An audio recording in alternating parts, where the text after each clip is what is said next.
CH31 मंजिल अभी दूर है। मिहिर अभी धरा और दादी से अपने काम को लेकर बात कर ही रहा होता है कि एक आदमी अपने बहुत सारे गुंडे लेकर वहां पहुंच जाता है। मिहिर उससे भी साफ साफ कहता है, तुम्हें जितने पैसे चाहिए मैं दूंगा, लेकिन उसके बाद तुम धरा और दादी को परेशान नहीं करोगे। उस आदमी के इरादे धरा को लेकर कुछ ठीक नहीं है, लेकिन मिहिर की बात सुनकर वो गुस्से में इधर उधर देखने लगता है। फिर कुछ देर सोचने के बाद वह आदमी जल्दी से अपने लोगों की तरफ मुड़ गया और बोला, जैसा ये लड़का कह रहा है वैसा करो और जल्दी एक कॉन्ट्रैक्ट तैयार करो। अपने बॉस की बात सुनते ही वो लोग अपने साथ लाए नोटरी से कुछ कुछ कहने लगते हैं। कुछ ही देर में उन लोगों ने एक कॉन्ट्रैक्ट तैयार कर लिया और उनमें से एक आदमी ने आगे बढ़कर वो अपने बॉस को थमा दिया। उस कॉन्ट्रैक्ट में ज्यादा कुछ नहीं लिखा है। मिहिर ने उस कॉन्ट्रैक्ट को पढ़ते ही अपना सिर हिलाया और कहा, रुक जाओ, मुझे इसमें कुछ और भी लिखवाना है। मिहिर की बात सुनकर वो आदमी गुस्से में मिहिर को देखने लगा और मन ही मन सोचने लगा, ये लड़का जितना सीधा शक्ल से दिखाई दे रहा है उतना है नहीं। लेकिन वहीं मिहिर ने आगे कहा, आप इसमें लिखिए कि जिस दिन इस कॉन्ट्रैक्ट में लिखी हुई सारी रकम अदा कर दी जाएगी, उसके बाद से इस कॉन्ट्रैक्ट का या इस उधार का दादी माँ या धरा से कोई भी लेना देना नहीं होगा। वो आदमी इस कॉन्ट्रैक्ट के जरिए अभी भी एक चालाकी करना चाह रहा था, लेकिन मिहिर की होशियारी और समझदारी ने उसके सारे प्लान पर पानी फेर दिया। मिहिर ने कॉन्ट्रैक्ट को बारीकी से पढ़ते ही इस बात का पता लगा लिया, जिसके चलते उस आदमी के पास और कोई चारा नहीं बचा और उसे मिहिर की कही गई बात को लिखवाकर दूसरा कॉन्ट्रैक्ट बनाना पड़ा। कुछ ही देर में नए कॉन्ट्रैक्ट की कॉपी मिहिर के हाथों में है। मिहिर ने एक नजर उस कॉन्ट्रैक्ट को देखा और सारे टर्म्स और कंडीशन को पढ़ने के बाद उसने कहा, चलिए, अब इसमें सब कुछ सही लिखा है, अब इसमें हम दोनों पार्टी साइन करते हैं। दादी माँ आगे आए और तुरंत ही उस कॉन्ट्रैक्ट पर साइन करके वापस धरा के पास चली गई। वह आदमी अब भी उस कॉन्ट्रैक्ट को ही घूर रहा है। उसने कुछ मिनट तक उस कॉन्ट्रैक्ट की तरफ देखा और उसमें साइन करने से मना कर दिया। उसकी ये हरकत देखते ही मिहिर, दादी और धरा हैरान नजरों से उसे घूरने लगे। मिहिर ने उसे सख्त आवाज में पूछा, क्या परेशानी है अब तुम्हें? तुम क्यों मना कर रहे हो? उस आदमी ने कॉन्ट्रैक्ट को एक तरफ सरकाया और बोला, सिर्फ 1 लाख रुपए, ये काफी कम है, इतने से मेरा कुछ नहीं होगा। उसने अपनी आंखें मिहिर की तरफ गड़ा ली और मुस्कुराते हुए कहा, मुझे ये पैसे नहीं चाहिए, मुझे तो कुछ और चाहिए। इतना कहकर वो आदमी अपनी गंदी नजरों से धरा को ऊपर से नीचे तक घूरने लगा। फिर मिहिर की तरफ देखते हुए कहा, तुमने आकर मेरा सारा खेल तो बिगाड़ दिया। जो मुझे चाहिए अगर वो मुझे नहीं मिल सकता तो कम से कम पैसे तो मैं ज्यादा ले ही सकता हूँ। तुम्हें मुझे और पैसे देने होंगे। मिहिर को अब जाकर सब कुछ अच्छे से समझ में आ गया। उसने घूरकर उस आदमी की तरफ देखा और बोला, तो इतने वक्त से तुम यही प्लान कर रहे थे कि कैसे तुम इनसे ज्यादा पैसे ऐंठ सको। मिहिर ने कहीं ना कहीं ये बात सोची थी, लेकिन उसे लगा कि शायद ये आदमी अपनी जुबान से नहीं फिरेगा, पर आखिरकार वही हुआ जिसका उसे डर था। इस वक्त उसका एटीट्यूड मिहिर के लिए पूरी तरह से बदल गया। जब तक उस आदमी को मिहिर के पैसों के बारे में अंदाजा नहीं था, तब तक वह शांति से इस सब को सुलझाना चाहता था, लेकिन अब उसे कहीं ना कहीं ये पता चल चुका है कि मिहिर कोई आम इंसान नहीं बल्कि अच्छा खासा रईसज़ादा है, इसलिए उसका लालच बढ़ गया है। अब वह उससे और भी ज्यादा पैसे मांगना चाहता है। ये सब सुनकर दादी माँ और धरा चुपचाप वही कोने में बैठी हैरानी से मिहिर की ओर ही देख रही है। वही वो आदमी और मिहिर एक दूसरे की आंखों में घूरे जा रहे हैं। वह आदमी अचानक से हंसने लगा और बोला, तुम्हें देखकर ऐसा लगता है कि मुझे तुमसे अच्छे से बर्ताव करने की कोई जरूरत नहीं है, और अगर तुम चाहते हो कि मैं इस मैटर को हैंडल करूं तो तुम्हें मुझे और पैसे देने होंगे। उस आदमी की बात सुनकर मिहिर थोड़ा सा चिढ़ गया और उसने कहा, अब क्या दिक्कत है, क्यों तुम अपनी बात से मुकर रहे हो? वो आदमी अजीब तरीके से मुस्कुराते हुए बोला, ऐसा नहीं है कि मैं अपनी बात से मुकर रहा हूँ। अब उस आदमी के मन में लालच जाग गया है। उसने मिहिर की तरफ देखते हुए कहा, सिर्फ 1 लाख में सेटलमेंट? तुम्हें नहीं लगता कि यह बहुत कम रकम है? मिहिर को पहले ही उसकी नीयत समझ में आ गई थी, इसलिए उसने तुरंत ही किसी को मैसेज किया और उस आदमी की तरफ देखने लगा। फिर मिहिर सोफे से उठा और उस आदमी से बोला, मैं तुम्हें अभी एक मौका दे रहा हूँ, या तो तुम अपने 1 लाख रुपए लो और कॉन्ट्रैक्ट को साइन करके इस बात को यही खत्म करो, या फिर बाद में मुझसे मत कहना कि मैंने कुछ गलत किया। इस वक्त वह आदमी मिहिर के चेहरे को पढ़ने की कोशिश कर रहा है। वह जानना चाह रहा है कि मिहिर के दिमाग में आखिर चल क्या रहा है। कुछ देर बाद भी उसे कुछ समझ में नहीं आया। वह आदमी अपने मन ही मन सोचने लगा, ये जगह शहर से काफी दूर है और इस जगह को एक टूरिस्ट प्लेस की तरह ही यूज किया जाता है, इसलिए यहाँ ज्यादा लोगों का आना जाना नहीं होता है। इसलिए अगर मैं इस लड़के के साथ कुछ कर भी दूं तो भी किसी को कोई खबर नहीं हुई होगी। वह आदमी मुस्कुराया और बोला, लड़के तुम कितने भी रईस क्यों ना हो, कितने भी बड़े आदमी क्यों ना हो, लेकिन तुम्हें ये बात हमेशा याद रखनी चाहिए कि बाप बाप होता है और बेटा बेटा। अगर मैं चाहूँ तो अभी ही तुम्हें यहाँ से गायब करवा सकता हूँ और किसी को कानो कान खबर भी नहीं होगी। तुम समझ रहे हो ना मैं क्या कहना चाह रहा हूँ? उस आदमी ने जैसे ही अपनी बात पूरी की तभी बाहर एक कार रुकने की आवाज आई और फिर कुछ ही देर में सूट बूट में कुछ लोग घर के अंदर दाखिल हुए, जिन्हें देखकर वह लोग काफी ज्यादा हैरान हो गए। उन चारों लोगों ने फॉर्मल तरीके से कपड़े पहने हुए हैं और उनको देखकर ही पता चल रहा है कि वह किसी कॉर्पोरेट सेक्टर में काम करते हैं। वो नए कुल 4 लोग हैं जो अंदर दाखिल हुए हैं, जिनमें 2 लड़के और 2 लड़कियां हैं। उन सभी ने अपने हाथों में एक एक नोटबुक और लैपटॉप बैग पकड़ा हुआ है। उनका लीडर एक मिडिल एज आदमी है जो कि लगभग 40 साल का नजर आ रहा है। उसकी आंखों में एक अलग तरीके की चमक नजर आ रही है। उन सब को देखकर वहां मौजूद सभी लोग हैरानी से खड़े हो गए। जो आदमी अब तक मिहिर को धमकी दे रहा था, वह भी अचानक ही अपनी जगह से उठ खड़ा हुआ और उन लोगों को घूरते हुए बोला, कौन हो तुम लोग और बिन बुलाए यहाँ अंदर कैसे आ गए हो? मिडिल एज आदमी मिहिर के पास गया और सिर झुकाते हुए बोला, छोटे सरकार, हम आपकी कंपनी के लीगल एडवाइजर है। हमें निखिल जी ने आपके पास भेजा है, आपके जो भी मसले हैं उन्हें संभालने के लिए। हालांकि मिहिर अपनी कंपनी के बाकी मैटर के बारे में नहीं जानता, लेकिन उसे अपने लीगल एडवाइजर के बारे में थोड़ा बहुत जरूर पता है। कुछ दिन पहले ही निखिल ने उसे इस आदमी के बारे में बताया था जो कि अब उसका लीगल एडवाइजर है। मिहिर की कंपनी में दुनिया के टॉप फेमस लॉयर और लीगल एडवाइजर उसके लिए काम करते हैं। उनमें से ही कुछ लोगों को उन्होंने मुंबई में अपॉइंट किया हुआ है। जो आदमी इस वक्त मिहिर के सामने खड़ा हुआ है वो आज तक एक भी केस नहीं हारा है। मिहिर ने जैसे ही उन चारों को देखा तो उसे थोड़ा अच्छा फील हुआ।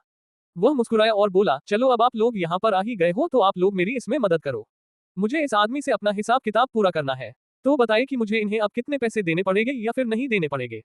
मिहिर के वकील ने दादी की ओर इशारा करते हुए कहा, मेरी जानकारी के हिसाब से माँ जी ने इनसे 30,000 रुपए उधार लिए थे, जिनका अगर बैंक रेट पर ब्याज भी जोड़ा जाए तो उन्हें इन 2 सालों में सिर्फ 50,000 ही चुकाना होगा। उससे ज्यादा पैसे देने की कोई जरूरत नहीं है और आपने पहले ही बताया है कि इन्होंने आपसे 1 लाख रुपयों की डिमांड की है, तो अगर माँ जी नहीं चाहती हैं कि इन्हें इतने पैसे दिए जाए तो हम अपने तरीके से भी इस मैटर को सॉल्व कर सकते हैं। मिहिर ने अपने हाथों को ऊपर उठाया और अपने वकील से कुछ डॉक्यूमेंट लेते हुए बोला, अगर यह आदमी इतना सब कुछ जानने और सुनने के बाद भी यहाँ से जाना नहीं चाहते हैं तो हमारे पास इन्हें यहाँ से भगाने के और भी काफी सारे रास्ते हैं।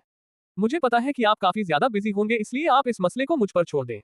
ये सब कुछ सुनकर उस आदमी के चेहरे के हाव भाव बदल गए। उस आदमी ने गुस्से से मिहिर की ओर देखा और जल्दी से अपने आदमी को इशारा करते हुए वहां से निकल गया। जाते जाते उसने मिहिर की ओर धमकी देते हुए कहा, मैं तुम्हें बाद में देख लूंगा।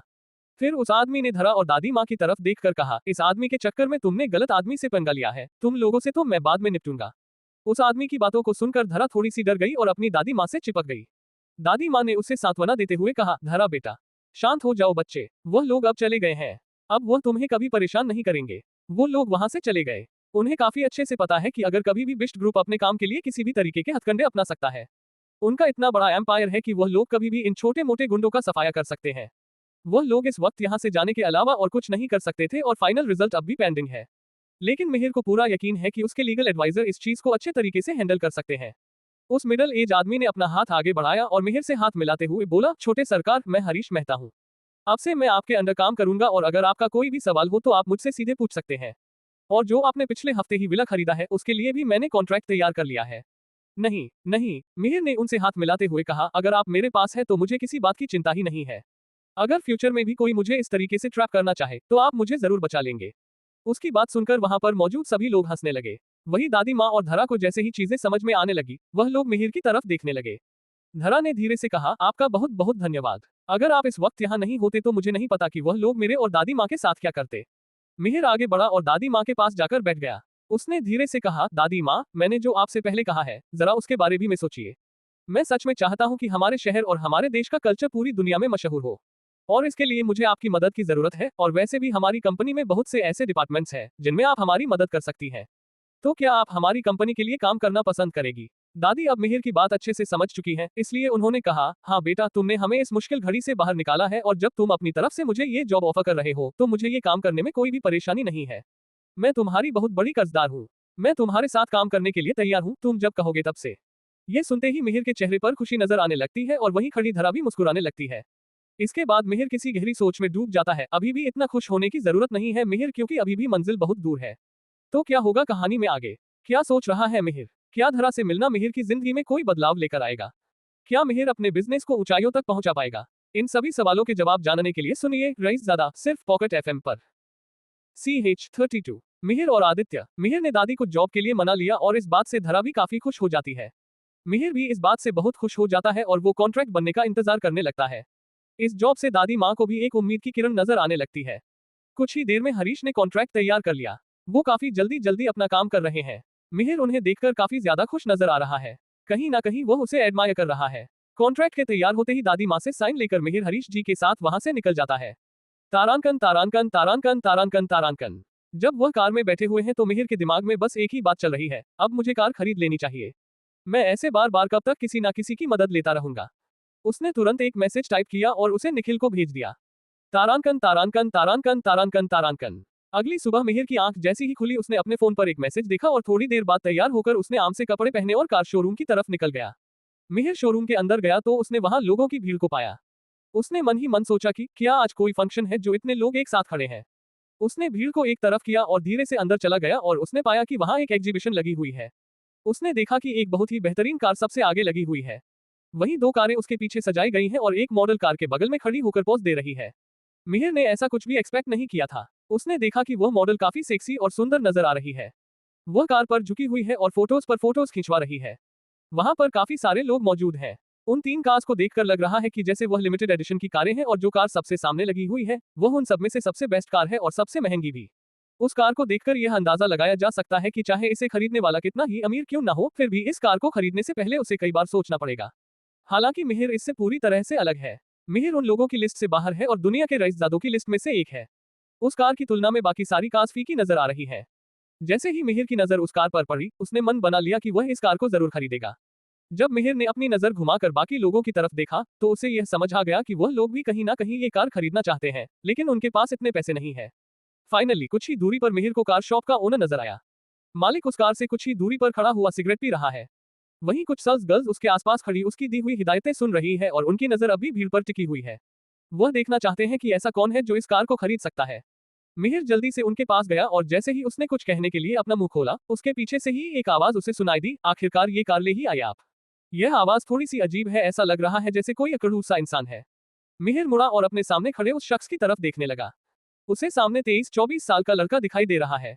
उस लड़के ने अपनी आंखों पर सनग्लासेस लगाए हुए हैं और उसका चेहरा काफी अच्छा नजर आ रहा है। उसे देखकर ऐसा लग रहा है कि जैसे वह काफी वक्त से किसी चीज का इंतजार कर रहा हो। ये किस तरह के कपड़े पहन रखे हैं तुमने, और तुम्हें अंदर किसने आने दिया? उस लड़के ने मिहिर को घूरते हुए कहा, मेरे रास्ते से हटो, मुझे आगे जाना है। जैसे ही शोरूम के मालिक ने उस लड़के की आवाज सुनी, वह जल्दी से उसके पास आया और उस लड़के की चापलूसी करते हुए कहा, मिस्टर सिंह, आ गए आप। यहाँ आइए, बैठिए। उस आदमी ने मिहिर को पूरी तरह से नजरअंदाज कर दिया और उस लड़के के पास चला गया। शोरूम के मालिक ने कहा, आपको पता नहीं है सर कि मैंने कितनी कोशिश की है इस कार को अपने शोरूम तक लाने के लिए, लेकिन इसका प्राइस। मालिक ने अपने हाथ मलते हुए कहा, एक्चुअली आपके लिए शायद मैटर नहीं करता, पर यह काफी महंगी है, लेकिन मुझे पूरा यकीन है कि आप ही इसे खरीद सकते हैं। उस लड़के ने कहा, डोंट वरी, और मुस्कुराते हुए सोफे के पास जाकर उस पर बैठ गया। फिर अजीब तरीके से मुस्कुराते हुए बोला, कार के साथ जो मॉडल है वह भी काफी अच्छी है, उसे भी मेरे लिए पैक कर दो। ये सुनते ही शोरूम के मालिक को बहुत अजीब लगा और उस मालिक ने थोड़ा हिचकिचाते हुए बोला, सॉरी सर, पर यह मॉडल ऐसा काम नहीं करती है। ये मॉडलिंग के लिए काफी फेमस है, तो मुझे नहीं पता कि वह मानेगी या नहीं। वो लड़का उस मॉडल को घूरने लगा और बोला, अच्छा, इसे देखकर लगता नहीं है कि अब भी यह वजन है। मिहिर भी ये सब कुछ सुन रहा होता है और अचानक उसको याद आया कि मुंबई शहर में एक और नाम काफी फेमस है, जो कि सिंह फैमिली का है। उनकी कंपनी का नाम भी ब्लू मून रखा गया है और उनका बिजनेस भी इस वक्त काफी अच्छा चल रहा है। उसने सुना था कि इस कंपनी के सीईओ दिग्विजय सिंह काफी क्रूर है, लेकिन उनका इस लड़के से क्या रिश्ता हो सकता है, ये उसे अभी तक नहीं मालूम। मिहिर ने कुछ देर इस बारे में सोचा और फिर उसकी हरकतों को नजरअंदाज करते हुए शोरूम के मालिक के पास गया और बोला, सुनिए, मुझे ये कार खरीदनी है। जैसे ही ये आवाज उस लड़के के कानों में पड़ी, वो हैरान होते हुए पीछे मुड़ा और मिहिर की तरफ देखकर जोर जोर से हंसने लगा। उस लड़के को हंसता देखकर बाकी के लोग भी मिहिर पर हंसने लगे। उसने मिहिर को घूरते हुए कहा, क्या इस लड़के को कोई मेंटल प्रॉब्लम है जो ये ऐसी बातें कर रहा है? इसे देखकर ही पता चल रहा है कि ये दिन में सपने देख रहा है। मुझे नहीं लगता कि इसके पास इतने पैसे होंगे कि ये अपने लिए ढंग के कपड़े ले सके, और ये बात कर रहा है इस गाड़ी की। इसे जरूर कोई दिमागी बीमारी तो है। उसके इस कमेंट को सुनकर वहां मौजूद सभी लोग मिहिर को देखकर हंसने लगे। मिहिर अब भी शांत खड़ा है और कुछ देर बाद उसने फिर शोरूम के मालिक से कहा, सर, मैंने कहा मुझे ये कार खरीदनी है। मालिक ने अपनी हंसी रोकते हुए बोला, लड़के, तुम पहले अपने आप को देखो, क्या तुम इस कार का खर्चा भी उठा पाओगे?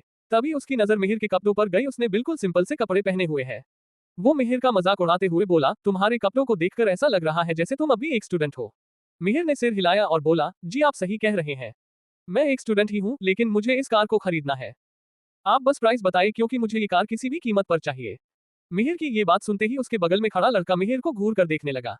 वह लड़का कोई आम आदमी नहीं है, वह सिंह ग्रुप ऑफ इंडस्ट्री का मालिक है। वह दिग्विजय सिंह का इकलौता बेटा आदित्य है, जो कि इस शहर में काफी फेमस है। उसका जब जी में आया, जैसा मन किया उसने हमेशा वैसा ही किया, और इसके पीछे सिर्फ एक ही कारण है कि उसके पास पैसे की कोई कमी नहीं है। आज तक किसी की भी इतनी हिम्मत नहीं है कि कोई उसे रोक सके, लेकिन आज मिहिर उसकी पसंद की हुई कार को खरीदने की बात कर रहा है। यह एक तरीके से ऐसा है जैसे किसी ने उसके चेहरे पर एक थप्पड़ रसीद दिया हो। जब आदित्य ने ये सब कुछ अपने सामने होते हुए देखा तो उसके चेहरा गुस्से में बदल गया। उसने मिहिर की तरफ जैसे ही अपना कदम बढ़ाया तो पीछे से किसी की आवाज आई, सिंह सर, इस सब की जरूरत नहीं है, शायद इसे आपकी पावर का अंदाजा नहीं है। जरा इसे बताओ किसकी क्या औकात है। मिहिर के लिए यह एक तरीके का सिग्नल था कि उसके सामने खड़ा लड़का ही दिग्विजय सिंह का इकलौता बेटा आदित्य है। उसने हल्के से सिर झटका और मुस्कुराने लगा। वह अभी बिल्कुल शांत नजर आ रहा है। उसने एक नजर भीड़ की तरफ देखा और पूछा, आप लोग कहना क्या चाहते हैं? वह लोग कुछ नहीं कह रहे हैं। आदित्य अजीब तरीके से हंसने लगा और बोला, मैं बस ये चाहता हूँ कि तुम मेरे नौकर बनकर काम करो और मेरी हुकूमत मानो। कुछ देर के लिए भीड़ वापस से हंसने लगी। वहां खड़े शोरूम मालिक को जैसे ही लगा कि वहां का माहौल थोड़ा गर्म हो रहा है, तो वह धीरे से आगे आया और मिहिर से बोला, लड़के, तुम जरा खुद को देखो एक बार और यहाँ से चुपचाप चले जाओ। मैं नहीं चाहता कि यहाँ पर कोई लड़ाई हो। ये बहुत अमीर आदमी है जो चाहे कर सकता है, क्यों अपने लिए मुसीबत खड़ी कर रहे हो। चले जाओ यहाँ से। मिहिर ने मालिक की तरफ एक नजर देखा और चुपचाप वहां से गया, लेकिन वो शोरूम से बाहर नहीं बल्कि सामने रखे सोफे पर जाकर बैठ गया। ये देखते ही मालिक और आदित्य दोनों हैरान नजरों से उसे देखने लगे। मिहिर ने कहा, नहीं, मैं कहीं नहीं जाने वाला। मैंने कहा कि मुझे वह गाड़ी खरीदनी है और उस गाड़ी को लिए बगैर मैं यहाँ से नहीं जाने वाला। उसकी बात सुनकर मालिक और बाकी सारे लोग गुस्से में नजर आने लगे। वह लोग मिहिर को वहां से उठाकर बाहर फेंक देना चाहते हैं, लेकिन उन्होंने यह उम्मीद बिल्कुल नहीं की थी कि मिहिर इतना ढीठ निकलेगा और उनकी बात मानने से मना कर देगा। ऐसा लग रहा है जैसे वह हार मानने वालों में से नहीं है। आदित्य मुस्कुराते हुए उसके पास गया और तंज कसते हुए बोला, तुम्हें देखकर लगता है कि तुम बिना सबक सीखे यहाँ से नहीं जाने वाले। मिहिर को अच्छी तरह से पता है कि जिस कार को उसे खरीदना है वह लेटेस्ट मॉडल की कार है और उसकी वैल्यू कम से कम 50 लाख होगी। ज्यादा से ज्यादा उस कार की वैल्यू 60 तक हो सकती है। अभी तक आदित्य ने यह डिसाइड नहीं किया है कि वह इस कार को खरीदने वाला है भी या नहीं। उसे अच्छे से पता है कि अगर उसने इस कार को खरीदा तो उसके पापा इसके लिए उसे कड़ी सजा देंगे, क्योंकि वह कभी भी इतने पैसे एक कार पर नहीं खर्च करने वाले हैं। लेकिन वही मिहिर एक तरीके से लड़ाई के मूड में आ गया है। उसे यह बिल्कुल भी पसंद नहीं है कि कोई भी उससे ऐसे बात करे। तभी आदित्य ने हंसते हुए कहा, अच्छा ठीक है, अगर हम दोनों में से किसी एक को ही ये कार मिलनी चाहिए तो वो कौन होगा। उसने शॉप के मालिक की तरफ देखा और उससे पूछ, तुम किसे बेचने वाले हो, ये कार उसे या मुझे। शॉप के मालिक ने 2 मिनट मिहिर की तरफ देखा। इस वक्त जिस तरीके से मिहिर वहां बैठा हुआ है उसे देखकर ऐसा नहीं लग रहा कि वह कोई आम आदमी है, और शॉप ओनर किसी भी ऐसे आदमी से पंगा नहीं लेना चाहता जिसे वह ठीक से जानता भी नहीं है। उसने कुछ देर इस बारे में सोचा और हिचकिचाते हुए कहा, ये कैसा रहेगा कि अगर आप दोनों अपनी अपनी जगह बिडिंग करें और जिसे भी यह कार खरीदनी है इसका सही दाम लगाए और यह पता करे कि इस कार की असल कीमत कितनी है, फिर जिसका आइडिया सही होगा ये कार मैं उसे ही बेच दूंगा। कैसा लगा आप दोनों को मेरा आइडिया। उस कार ओनर का मकसद इस वक्त यही है कि वो किसी मुश्किल में ना पड़े। उसे कहीं ना कहीं इस बात का अंदाजा हो चुका है कि मिहिर कोई आम इंसान नहीं है। उस आदमी की बात सुनकर मिहिर मुस्कुराया और बोला, मुझे इसमें कोई दिक्कत नहीं है, पर मैं सिर्फ उतना ही पैसा इस कार का दूंगा जितनी इसकी कीमत है, उससे ज्यादा की उम्मीद मुझसे मत करिएगा। पीछे से किसी ने कमेंट किया, ऐसा नहीं लग रहा है कि यह लड़का काफी ज्यादा दिखावा कर रहा है। उसके बगल में खड़े आदमी ने कहा, हाँ लग तो ऐसा ही रहा है, लेकिन अब देखना यह है कि वह आदित्य सर से इस खेल में जीत पाता है या नहीं। आदित्य को इन लोगों की बातें सुनकर थोड़ा बुरा लगा। वह मन ही मन उन सबको कोसने लगा और सोचने लगा, कैसे लोग हैं यार, मुझे फंसाते रहते हैं हर बार। अगर डैड को पता चला कि मैंने उतनी महंगी कार ली है तो जाने वो मेरा क्या हाल करेंगे, और अगर मैंने कार नहीं ली तो इस 2 कौड़ी के लड़के के सामने मेरी इज्जत नीलाम हो जाएगी।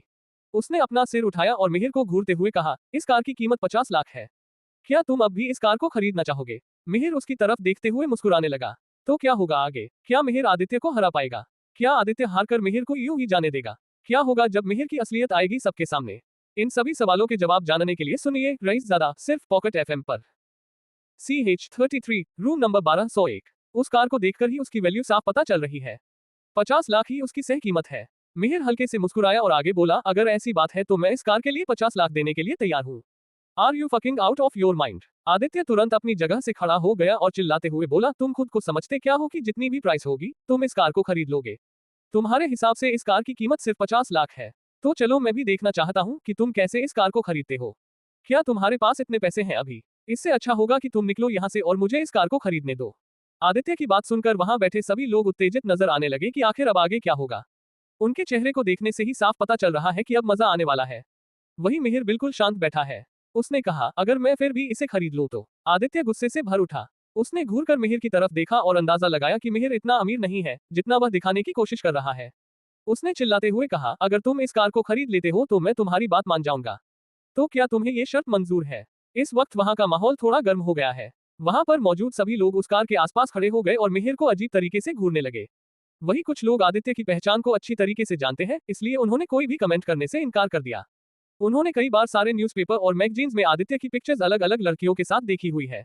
एक आदमी ने कमेंट करते हुए कहा, मुझे समझ में नहीं आ रहा है कि यह लड़का क्यों इस आदित्य के साथ उलझना चाहता है। हालांकि यह लड़का आदित्य से काफी अच्छा दिख रहा है और फिट नजर आ रहा है, लेकिन फिर भी इसका फैमिली बैकग्राउंड उतना स्ट्रांग नहीं नजर आ रहा। वही काफी सारे लोग मिहिर को देखकर बुरा फील कर रहे हैं। मिहिर ने अपने पॉकेट से अपना मोबाइल लिया और एक कॉल लगाया। हरीश, आप बताइए कि मेरे अकाउंट में अभी कितने पैसे हैं और मैं इस वक्त कितने पैसे खर्च कर सकता हूँ। 1 मिनट छोटे सरकार, हरीश तुरंत बोला। दूसरी तरफ से हरीश को तुरंत ही पता चल गया कि मिहिर का अकाउंट स्टेटस क्या है और फिर उसे अपडेट देते हुए बोला, छोटे सरकार, आप 500 करोड़ तक पैसा खर्च कर सकते हैं। हरीश पहले से ही एक लीगल एडवाइजर के रूप में मिहिर की कंपनी का काम कर रहा है और उसे फाइनेंशियल सिक्योरिटी की भी काफी नॉलेज है, जिसके चलते मिहिर का सारा अकाउंट हरीश ही देखने वाला है। मिहिर मुस्कुराया और बोला, ठीक है, अभी के अभी वह पैसे मेरे अकाउंट में ट्रांसफर करो ताकि मैं अपनी पसंद की कार खरीद सकूं। कुछ ही देर में मिहिर के फोन पर एक नोटिफिकेशन आया। उसने धीरे से सिर हिलाया और शोरूम के मालिक से पूछा, आप मशीन लेकर आइए, मैं पेमेंट कर रहा हूँ। मालिक ने जल्दी से ट्रांजैक्शन मशीन लाने का ऑर्डर दिया। मिहिर ने अपनी पॉकेट से अपना कार्ड निकाला और उसे ट्रांजैक्शन मशीन में लगा दिया। पिन के डालते ही जैसे ही रसीद बाहर आई, वहां मौजूद सब लोग हैरान हो गए। वह सब लोग हैरानी के साथ मिहिर की तरफ देख रहे हैं। उन्होंने कभी भी यह नहीं सोचा था कि यह मामूली सा दिखने वाला लड़का इतना अमीर हो सकता है। मिहिर ने अपना सिर घुमाया और आदित्य की तरफ देखकर बोला, ठीक है, अब तो तुम्हें कोई परेशानी नहीं है। इस वक्त किसी की भी हिम्मत नहीं है कि वह कुछ भी बोल सके, तो आदित्य की भी क्या ही बिसात है। लेकिन आदित्य मिहिर को गुस्से से घूर रहा है। उसने खुद से कहा, इम्पॉसिबल, ये बिल्कुल इम्पॉसिबल है। जरूर इस लड़के के साथ कोई मिला होगा। मुझे ये लगता है कि किसी ने इसे मुझे नीचे दिखाने के लिए जानबूझकर यहाँ भेजा है। अभी उसके दिमाग में यही सब चल रहा है कि तभी एक नाम उससे याद आया, निखिल पटवाल, और उसके चेहरे पर मुस्कान तैर गई। वह हंसते हुए कहने लगा, अब मुझे पूरी तरह से यकीन हो गया है कि यह निखिल ही हो सकता है।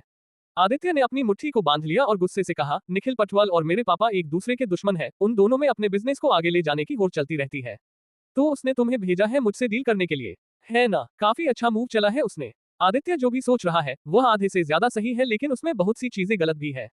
हर किसी को पता है कि सिंह परिवार का मुंबई शहर में काफी बड़ा बिजनेस है। अगर कोई उनसे पंगा लेना भी चाहे तो भी यह आसान नहीं होने वाला है। जैसे ही मिहिर ने वो कार खरीद ली, तब से शोरूम के मालिक का बर्ताव मिहिर के लिए पूरी तरह से बदल गया है। उसने अजीब तरीके से मुस्कुराते हुए कहा, सर, आपका पूरा राइट है इस कार को खरीदने का। इनफैक्ट आप खरीद ही चुके हैं। मुझे खुशी हुई आपके जैसे कस्टमर से मिलकर। आदित्य ये सब सुनकर गुस्से में तमत मारने लगता है। मिहिर मुस्कुराया और बोला, ठीक है, अब आप गाड़ी के पेपर बनवा दीजिए जल्दी। मिहिर पूरी तरह से आदित्य को नजरअंदाज कर रहा है। उसकी नजरों में उसकी कोई अहमियत नहीं है। उसके लिए आदित्य सिर्फ एक बिगड़ा हुआ रईसज़ादा है और कुछ नहीं। उसकी कोई अपनी पहचान नहीं है, वो सिर्फ अपने बाप के पैसों पर अय्याशी करता है। उसके इस रवैये को देखकर आदित्य पूरी तरह से चिढ़ गया। आज तक किसी ने भी उसे इस तरह से इग्नोर नहीं किया था। आज पहली बार किसी ने उसे धूल चटाई है। उसका मन कर रहा है कि वह अभी के अभी मिहिर को मार मार कर उसका हुलिया बिगाड़ दे, लेकिन मिहिर को देखकर उसका ये करना उस पर ही भारी पड़ने वाला है।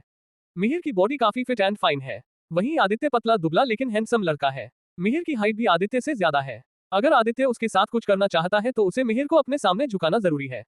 कुछ मिनट सोचने के बाद आदित्य ने मिहिर से बदला लेने के लिए प्लान बनाना शुरू कर दिया। वहां मौजूद सभी लोग इस वक्त मिहिर को सम्मान भरी नजरों से देख रहे हैं। सभी लोग मिहिर और आदित्य की तुलना करने लगते हैं। उन्हें लग रहा है जैसे मिहिर और आदित्य पूरी तरह से एक अलग अलग पर्सनैलिटी है।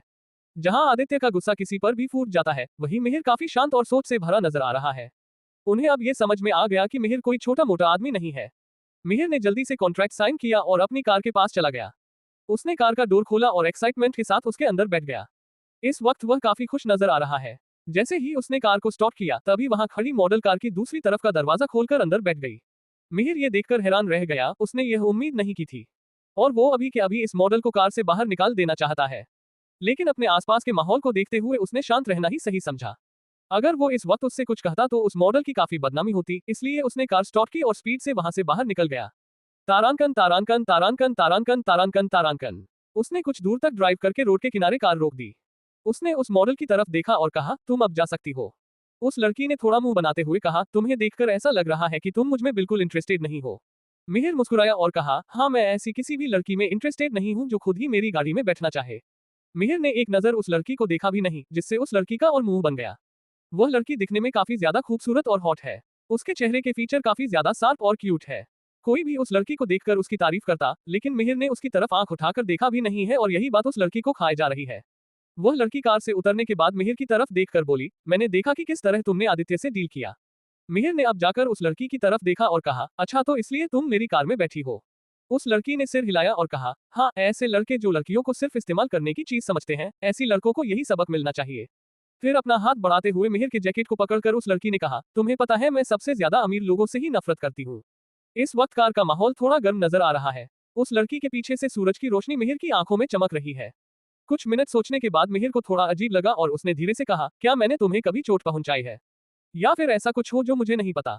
क्योंकि मैंने आज से पहले तुम्हें कभी नहीं देखा, लेकिन तुम्हारी आंखें साफ साफ बता रही हैं कि कुछ बात तो है। वो लड़की हंसी और बोली, नहीं, तुमने ऐसा कुछ भी नहीं किया है। लेकिन तुम सही कह रहे हो, मैं बस किसी के कहने पर यहाँ आई हूँ। मिहिर पूरी तरीके से अवाक रह गया। उसे यकीन ही नहीं हो रहा कि कोई ऐसा भी कर सकता है। उसने अपने मन में ही सोचा कि आखिर आजकल के लोगों को हो क्या गया है, वो कुछ भी करने के लिए तैयार कैसे हो जाते हैं। उसने कुछ गैस लगाए, क्या यह मेरी बहन हो सकती है, या फिर फैमिली में से कोई जो मुझे इस तरीके से कंट्रोल करना चाहता हो। मिहिर के बारे में सबको पता चला है कि वह कहाँ है और क्या कर रहा है। तब से फैमिली के सभी लोग मिहिर को चोट पहुंचाने के लिए प्लानिंग कर रहे हो सकते हैं। मिहिर अच्छे से जानता है कि कहीं ना कहीं उन सबकी अपनी अपनी अलग अलग मंशा है। उसे ये सब सोचकर काफी ज्यादा बुरा लगने लगा। उस लड़की ने मिहिर का जैकेट छोड़ा और कहा, मुझे पता है कि तुम बाकी लोगों से पूरी तरह से अलग हो। तुम काफी अच्छे हो मिहिर। उसकी बात सुनकर मिहिर हैरान होकर उसे घूरने लगा। उस लड़की ने अपना पर्स खोला और उसमें से एक कार्ड निकालकर उसे मिहिर के हाथ में थमा दिया और बोली, तुम अभी के अभी मूनलाइट होटल जाओ। रूम नंबर 1201 में कोई तुम्हारा इंतजार कर रहा है। मिहिर ने उस कार्ड की तरफ देखा और उसकी समझ में आ गया कि यह सब क्या है। उसने कुछ देर सोचा कि क्या ये लड़की उसकी बहन है या फिर उसके पिता, क्योंकि यह कार्ड सिर्फ और सिर्फ बिष्ट फैमिली के लोगों को ही मिलता है। मिहिर को उसके ख्यालों में छोड़कर वह लड़की कार से बाहर निकली और झुककर मिहिर को देखते हुए बोली, goodbye and take care. और एक फ्लाइंग किस मिहिर को पास करके वह लड़की वहां से चुपचाप निकल गई। उसके जाते ही मिहिर अपने ख्यालों में खो जाता है और अब भी उस कार्ड की तरफ ही एकटक देख रहा है।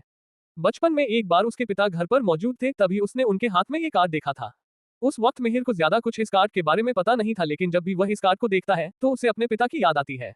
उसे उन्हें देखे हुए काफी वक्त हो गया है और अगर यह उसके पिता का है तो जो इंसान मूनलाइट होटल में उसका वेट कर रहा है वह कोई और नहीं उसके पिता है। जैसे ही मिहिर के दिमाग में ये ख्याल आया, मिहिर ने तुरंत गाड़ी स्टॉप की और फुल स्पीड से कार चलाने लगा। उसकी कार धूल उड़ाते हुए सीधे मूनलाइट होटल में आकर रुकी। तारांकन तारांकन तारांकन तारांकन तारांकन। उसने जल्दी से चाबी दरबान को दी और होटल के अंदर चला गया। उसने जल्दी से लिफ्ट ली और सीधे सीधे प्रेसिडेंशियल सूट की तरफ बढ़ गया। जैसे ही वह रूम नंबर 1201 में पहुंचा तो उसने देखा कि वहां का दरवाजा पहले से ही खुला हुआ है। मिहिर धीरे से रूम के अंदर चला गया और इधर उधर देखने लगा। तभी मिहिर ने देखा कि वहां सोफे पर एक बूढ़ा आदमी बैठा हुआ है और वह इस आदमी को बहुत अच्छी तरीके से जानता है। तो आखिर क्या होगा कहानी में आगे? कौन है ये शख्स जिसने मिहिर को होटल में मिलने के लिए बुलाया है? आखिर क्यों मिहिर के परिवार वाले उसको नुकसान पहुंचाना चाहते हैं? इन सभी सवालों के जवाब जानने के लिए सुनिए रईस ज़ादा सिर्फ पॉकेट एफएम पर। CH34 अच्छे दोस्त। मिहिर जल्दी से होटल में दाखिल होते ही रूम नंबर 1201 में जाता है और उसे सामने एक बूढ़ा इंसान बैठा हुआ दिखाई देता है। मिहिर उसे देखकर हैरान रह जाता है क्योंकि वो इस शख्स को बहुत अच्छे से जानता है। ये आदमी और कोई नहीं बल्कि उसके श्याम अंकल है। श्याम जब मिहिर को देखते हैं तो उसे देखकर मुस्कुराने लगते हैं। मिहिर उनके पास जाता है और उनके पैर छूते हुए कहता है, श्याम अंकल आप यहाँ कैसे हैं आप और कितने समय बाद आखिरकार मैं ऐसे आपको देख रहा हूँ।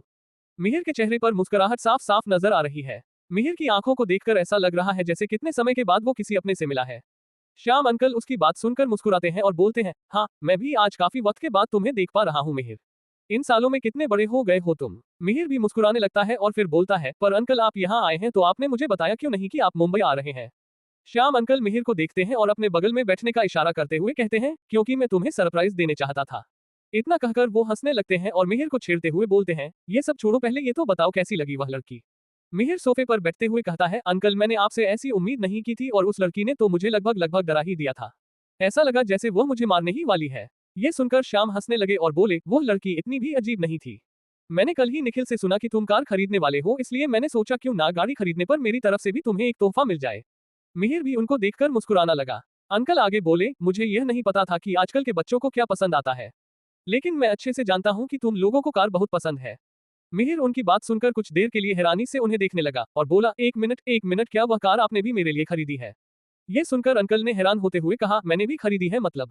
मिहिर की आंखें हैरानी से फैल गई और उसने कहा, मतलब ये अंकल की अभी अभी 50 लाख रुपए दोबारा देकर मैंने उसी कार को खरीदा है। इसका मतलब हमने 50 लाख की कार को 1 करोड़ में खरीदा है। ये सुनते ही श्याम अंकल धीमे धीमे मुस्कुराने लगे और तभी अचानक मिहिर का फोन बजा। श्याम अंकल बोले, मैसेज खोलकर देख लो, तुम्हारे पैसे तुम्हें वापस आ गए हैं। मिहिर ने जल्दी से अपना फोन देखा और पाया कि उसके 50 लाख उसके अकाउंट में वापस ट्रांसफर कर दिए गए हैं। मैं सच में ये चाहता था कि यह गिफ्ट मैं तुम्हें दूं, लेकिन मैंने यह नहीं सोचा था कि हमारे दुश्मन का बेटा भी उस कार को लेने के लिए इतना उतावला हो जाएगा। इसलिए मैंने उस वक्त तुम्हें कार खरीदने से मना नहीं किया।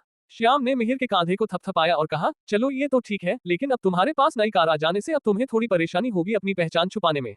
वैसे मैंने निखिल को पहले ही कह दिया है कि वह तुम्हारे लिए एक बिजनेस कार्ड तैयार रखें, जिसे तुम आसानी से आने जाने के लिए इस्तेमाल कर सको। मिहिर किसी सोच में पड़ गया है और तभी उसने अपनी चुप्पी तोड़ते हुए कहा, श्याम अंकल आप सिर्फ मुझे गिफ्ट देने या मुझसे ये सब बातें करने तो यहाँ नहीं आए है ना? ऐसा क्या है जो आप मुझसे छुपा रहे हैं? मिहिर उन्हें गौर से देखते हुए उनके चेहरे को पढ़ने की कोशिश करने लगा। श्याम मुस्कुराए और बोले, बहुत स्मार्ट हो तुम, ठीक पहचाना, मुझे बड़े सरकार ने तुम्हें देखने के लिए भेजा है कि तुम कैसे हो। वह इन पिछले कुछ सालों में काफी ज्यादा बिजी रहे हैं और उनका गुस्सा तुम्हारे लिए जायज भी था, इसीलिए वह तुमसे मिलने भी नहीं आए, लेकिन अब वह तुमसे जल्द से जल्द मिलना चाहते हैं। वह तुम्हें काफी मिस करते हैं। श्याम की आंखों में मिहिर के लिए प्यार साफ नजर आ रहा है। वह सच कह रहे हैं कि पिछले कुछ सालों में मिहिर की ही गलतियों के कारण उसके पिता ने उसे यह सजा दी थी, लेकिन वह हर पल मिहिर की खबर रखते हैं। सिर्फ यही नहीं बल्कि श्याम ही मिहिर और उसके पिता के बीच एक मीडिएटर के तौर पर काम कर रहे हैं। मिहिर और उसके पिता बहुत कम ही सीधे एक दूसरे से बात करते हैं। मिहिर ने ध्यान से उनकी तरफ देखा और पाया कि जो कोट उन्होंने पहना हुआ है उसमें कुछ तो अजीब है। मिहिर ने कहा, श्याम अंकल अब आप मुझसे यह मत कहिए। गा कि आपके कोट में कैमरा लगाया है। श्याम मुस्कुराए और सिर हिलाते हुए बोले, आखिर तुमसे कुछ नहीं छिप सकता, मुझे माफ करना मगर यह सब मैंने इसलिए किया है क्योंकि बड़े सरकार तुम्हें देखना चाहते हैं। तुम दोनों बाप बेटे एक दूसरे से काफी सालों से नहीं मिले हो, इसलिए उन्होंने मुझे तुम्हारी देखभाल के लिए यहाँ भेजा है। मिहिर ने धीरे से कहा, श्याम अंकल, आप पापा को बता दीजिएगा कि मैं उन्हें निराश नहीं होने दूंगा। श्याम ने मिहिर के सिर पर हाथ फेरा और कहा, हाँ मैं कह दूंगा। इस वक्त उन्हें मिहिर की आंखों में सच्चाई नजर आ रही है। वह उसकी आंखों में उसके जुनून को साफ देख पा रहे हैं। इन सालों में मिहिर ने इस सजा की वजह से काफी कुछ झेला है और श्याम को उसकी हर एक बात अच्छे से पता है। बचपन से ही श्याम उसकी देखभाल करते आ रहा है और उन्हें अच्छे से पता है कि मिहिर क्या कर सकता है और क्या नहीं। अंकल, आप थके हुए नजर आ रहे हैं, अब आपको आराम करना चाहिए और मुझे कुछ काम भी है तो मैं भी चलता हूँ, आपसे फिर मिलने आऊंगा। श्याम ने धीरे से सिर हिलाया और कहा, ठीक है। तारांकन तारांकन तारांकन तारांकन तारांकन। मिहिर को पता है कि उसे क्या करना है। वह एलिवेटर के पास गया और कुछ ही देर में एलिवेटर का दरवाजा खुला और उसे सामने आलिया खड़ी हुई दिखाई दी। उसने प्रोफेशनल सूट पहना हुआ है। उसके साथ दो लोग और भी मौजूद हैं। उसने मिहिर को ऐसे नजरअंदाज किया जैसे वह मिहिर को जानती ही ना हो, लेकिन वही बाकी के दो लोग मिहिर को देखते ही चुप हो गए। आलिया ने अपनी आंखें उठाकर मिहिर की आंखों में देखा। जैसे ही उन दोनों की आंखें मिली, दोनों ने अपनी नजरें फेर ली। मिहिर अंदर जाकर चुपचाप खड़ा हो गया और जब वह सेकंड फ्लोर में पहुंचा तो मिहिर एलिवेटर से बाहर निकल आया। तभी उसे पीछे आलिया की आवाज आई, एक मिनट रुको, मुझे तुमसे कुछ बात करनी है। मिहिर ने पीछे पलटकर देखा तो आलिया उसके सामने खड़ी है। तभी लिफ्ट का दरवाजा भी बंद हो गया। मिहिर अजीब तरीके से मुस्कुराया और आलिया को छेड़ते हुए कहा, क्या बात है मेरी होने वाली वाइफ, आज ऐसे अचानक टोकम टाकी, लगता है कि होने वाले खाबिन की जुदाई सही नहीं जा रही है। मिहिर की बात सुनते ही आलिया का चेहरा पूरी तरह से लाल हो गया। उसे मिहिर की बातों पर गुस्सा भी आ रहा है और थोड़ी शर्म भी। वैसे आलिया को मिहिर इसी तरीके से पसंद है। वह जब भी बाकी लोगों के साथ होती है तो वह थोड़ा प्रोफेशनल तरीके से बिहेव करती है, लेकिन जब वह मिहिर के साथ होती है तब वह वैसी होती है जैसी वो है। मजाक करना बंद करो और जितनी जल्दी ये सपने देखना बंद करोगे तुम्हारे लिए उतना ही अच्छा है। वैसे भी मैं तुम्हारे जैसे छछूंदर की शक्ल वाले लड़के से शादी करने के बजाय गले में पत्थर बांधकर कुएं में कूदना ज्यादा पसंद करूंगी। इतना कहकर आलिया ने गहरी सांस भरी और कहा, मैं तुम्हें बस थैंक यू बोलना चाहती हूँ। आलिया की बात सुन मिहिर के चेहरे पर नासमझी के भाव नजर आने लगे। तो आलिया ने मुस्कुराकर उसे समझाते हुए कहा, वो सौरभ बख्शी की वजह से जब से तुमने उसकी असलियत सबके सामने ला दी तब से मेरे पास अब काफी सारा काम आ गया है। मिहिर ने मुस्कुराते हुए बोला, पर तुम इसके लिए मुझे क्यों थैंक यू बोल रही हो? तुमने भी तो उस प्लान में मेरा साथ दिया है और वैसे भी मैं जल्द ही इस कंपनी को अपने अंडर लेने वाला हूं तो तुम इसकी चिंता मत करो। तुम्हें क्या लगता है ये सारा कुछ मैं तुम्हें देने वाला हूँ? तुम्हें क्या लगता है मैं इतनी आसानी से तुम्हें जीतने दूंगी? मेरी कंपनी को हड़पना नामुमकिन है, समझे? आलिया ने चिढ़ते हुए कहा। मिहिर ने कहा, अगर तुम मुझे थैंक यू ही कहना चाहती हो तो क्यों ना तुम मेरे गार्डन विला को सजाने में मेरी हेल्प करो। ठीक है। आलिया उसके साथ जाने के लिए तैयार हो गई। तारांकन तारांकन तारांकन तारांकन तारांकन। दोनों जैसे ही होटल से बाहर निकले तो आलिया ने देखा कि मिहिर की नई कार बाहर खड़ी है। मिहिर ने पैसेंजर सीट का दरवाजा खोला और आलिया जैसे ही उस सीट पर बैठी तो उसे एक फीमेल परफ्यूम की महक आई। वहीं मिहिर अपनी सीट पर जाकर बैठ गया। आलिया ने मिहिर की तरफ देखते हुए कहा, ऐसा क्यों लग रहा है कि मिहिर सर की कार में कोई लड़की पहले भी बैठ चुकी है? मिहिर को इस बात से आलिया को चिढ़ाने का मौका मिल गया। वह हंसते हुए बोला, क्या मेरी होने वाली वाइफ को जलन हो रही है? जलन? माय फुट, आलिया भुना भुनाई। तो फिर टोंट क्यों मारा? आलिया ने कोई जवाब नहीं दिया। मिहिर अचानक आलिया के चेहरे के करीब गया, वैसे एक बात कहूं, ये चाहे किस बड़ी भी लड़की की खुशबू क्यों ना हो, लेकिन तुम्हारे बदन की खुशबू के सामने ये कुछ भी नहीं। एक पल के लिए आलिया मिहिर की बातों में जैसे खो सी गई, लेकिन अगले ही पल गेट अवे आलिया ने मिहिर के चेहरे को खुद से दूर किया, लेकिन उसका दिल जोरों से धड़क रहा है। कहीं ना कहीं मिहिर की बात सुनकर उसके दिल के किसी कोने में हल्की सी खुशी भी है। आलिया की बात सुनकर मिहिर हंसने लगा और चुपचाप कार चलाने लगा। आलिया ने भी उससे कोई बात नहीं की और कुछ ही देर में वह लोग मिहिर के गार्डन विला में पहुंच गए। तारांकन तारांकन तारांकन तारांकन तारांकन। आलिया अपने बचपन के सपने के बारे में सोचते हुए मिहिर से सारी बातें डिस्कस करने लगी। मिहिर ने पहली बार आलिया को इतनी बातें करते हुए देखा। इस वक्त उसकी आंखों में चमक के साथ साथ एक अलग ही तरह का कॉन्फिडेंस भी नजर आ रहा है, जो मिहिर को उसकी तरफ खींच रहा है। बातें करते करते कब रात हो गई उन्हें पता ही नहीं चला। मिहिर ने आलिया को उसके घर छोड़ा और वह अपने हॉस्टल की तरफ निकल गया। तारांकन तारांकन तारांकन तारांकन तारांकन। उसने रास्ते में निखिल को कॉल किया और पूछा, निखिल, तुमने दादी माँ और धरा के मामले को सेटल कर दिया है ना? और मैं चाहता हूँ कि तुम उनके लिए एक अच्छी सी जगह डिसाइड करो जहाँ वह रह सके। इतना कहकर मिहिर ने तुरंत ही कॉल काट दिया। तारांकन तारांकन तारांकन तारांकन तारांकन। वो जैसे ही कैंपस पहुंचा तो देखा कि अचल हॉस्टल के बाहर ही बैठा हुआ है। मिहिर को आते देखकर वह अपनी जगह से उठ गया। मिहिर भी उसकी तरफ धीरे धीरे बढ़ने लग। अचल उसके पास आकर रुक गया और हल्की सी आवाज में बोला, यार भाई, मुझे तुमसे सॉरी कहना था। मतलब यार, उस दिन जो कुछ भी हुआ उसके चलते मैं थोड़ा डिप्रेशन में चला गया था, लेकिन अपने पास्ट को लेकर तो मैं हमेशा ऐसे नहीं रह सकता ना।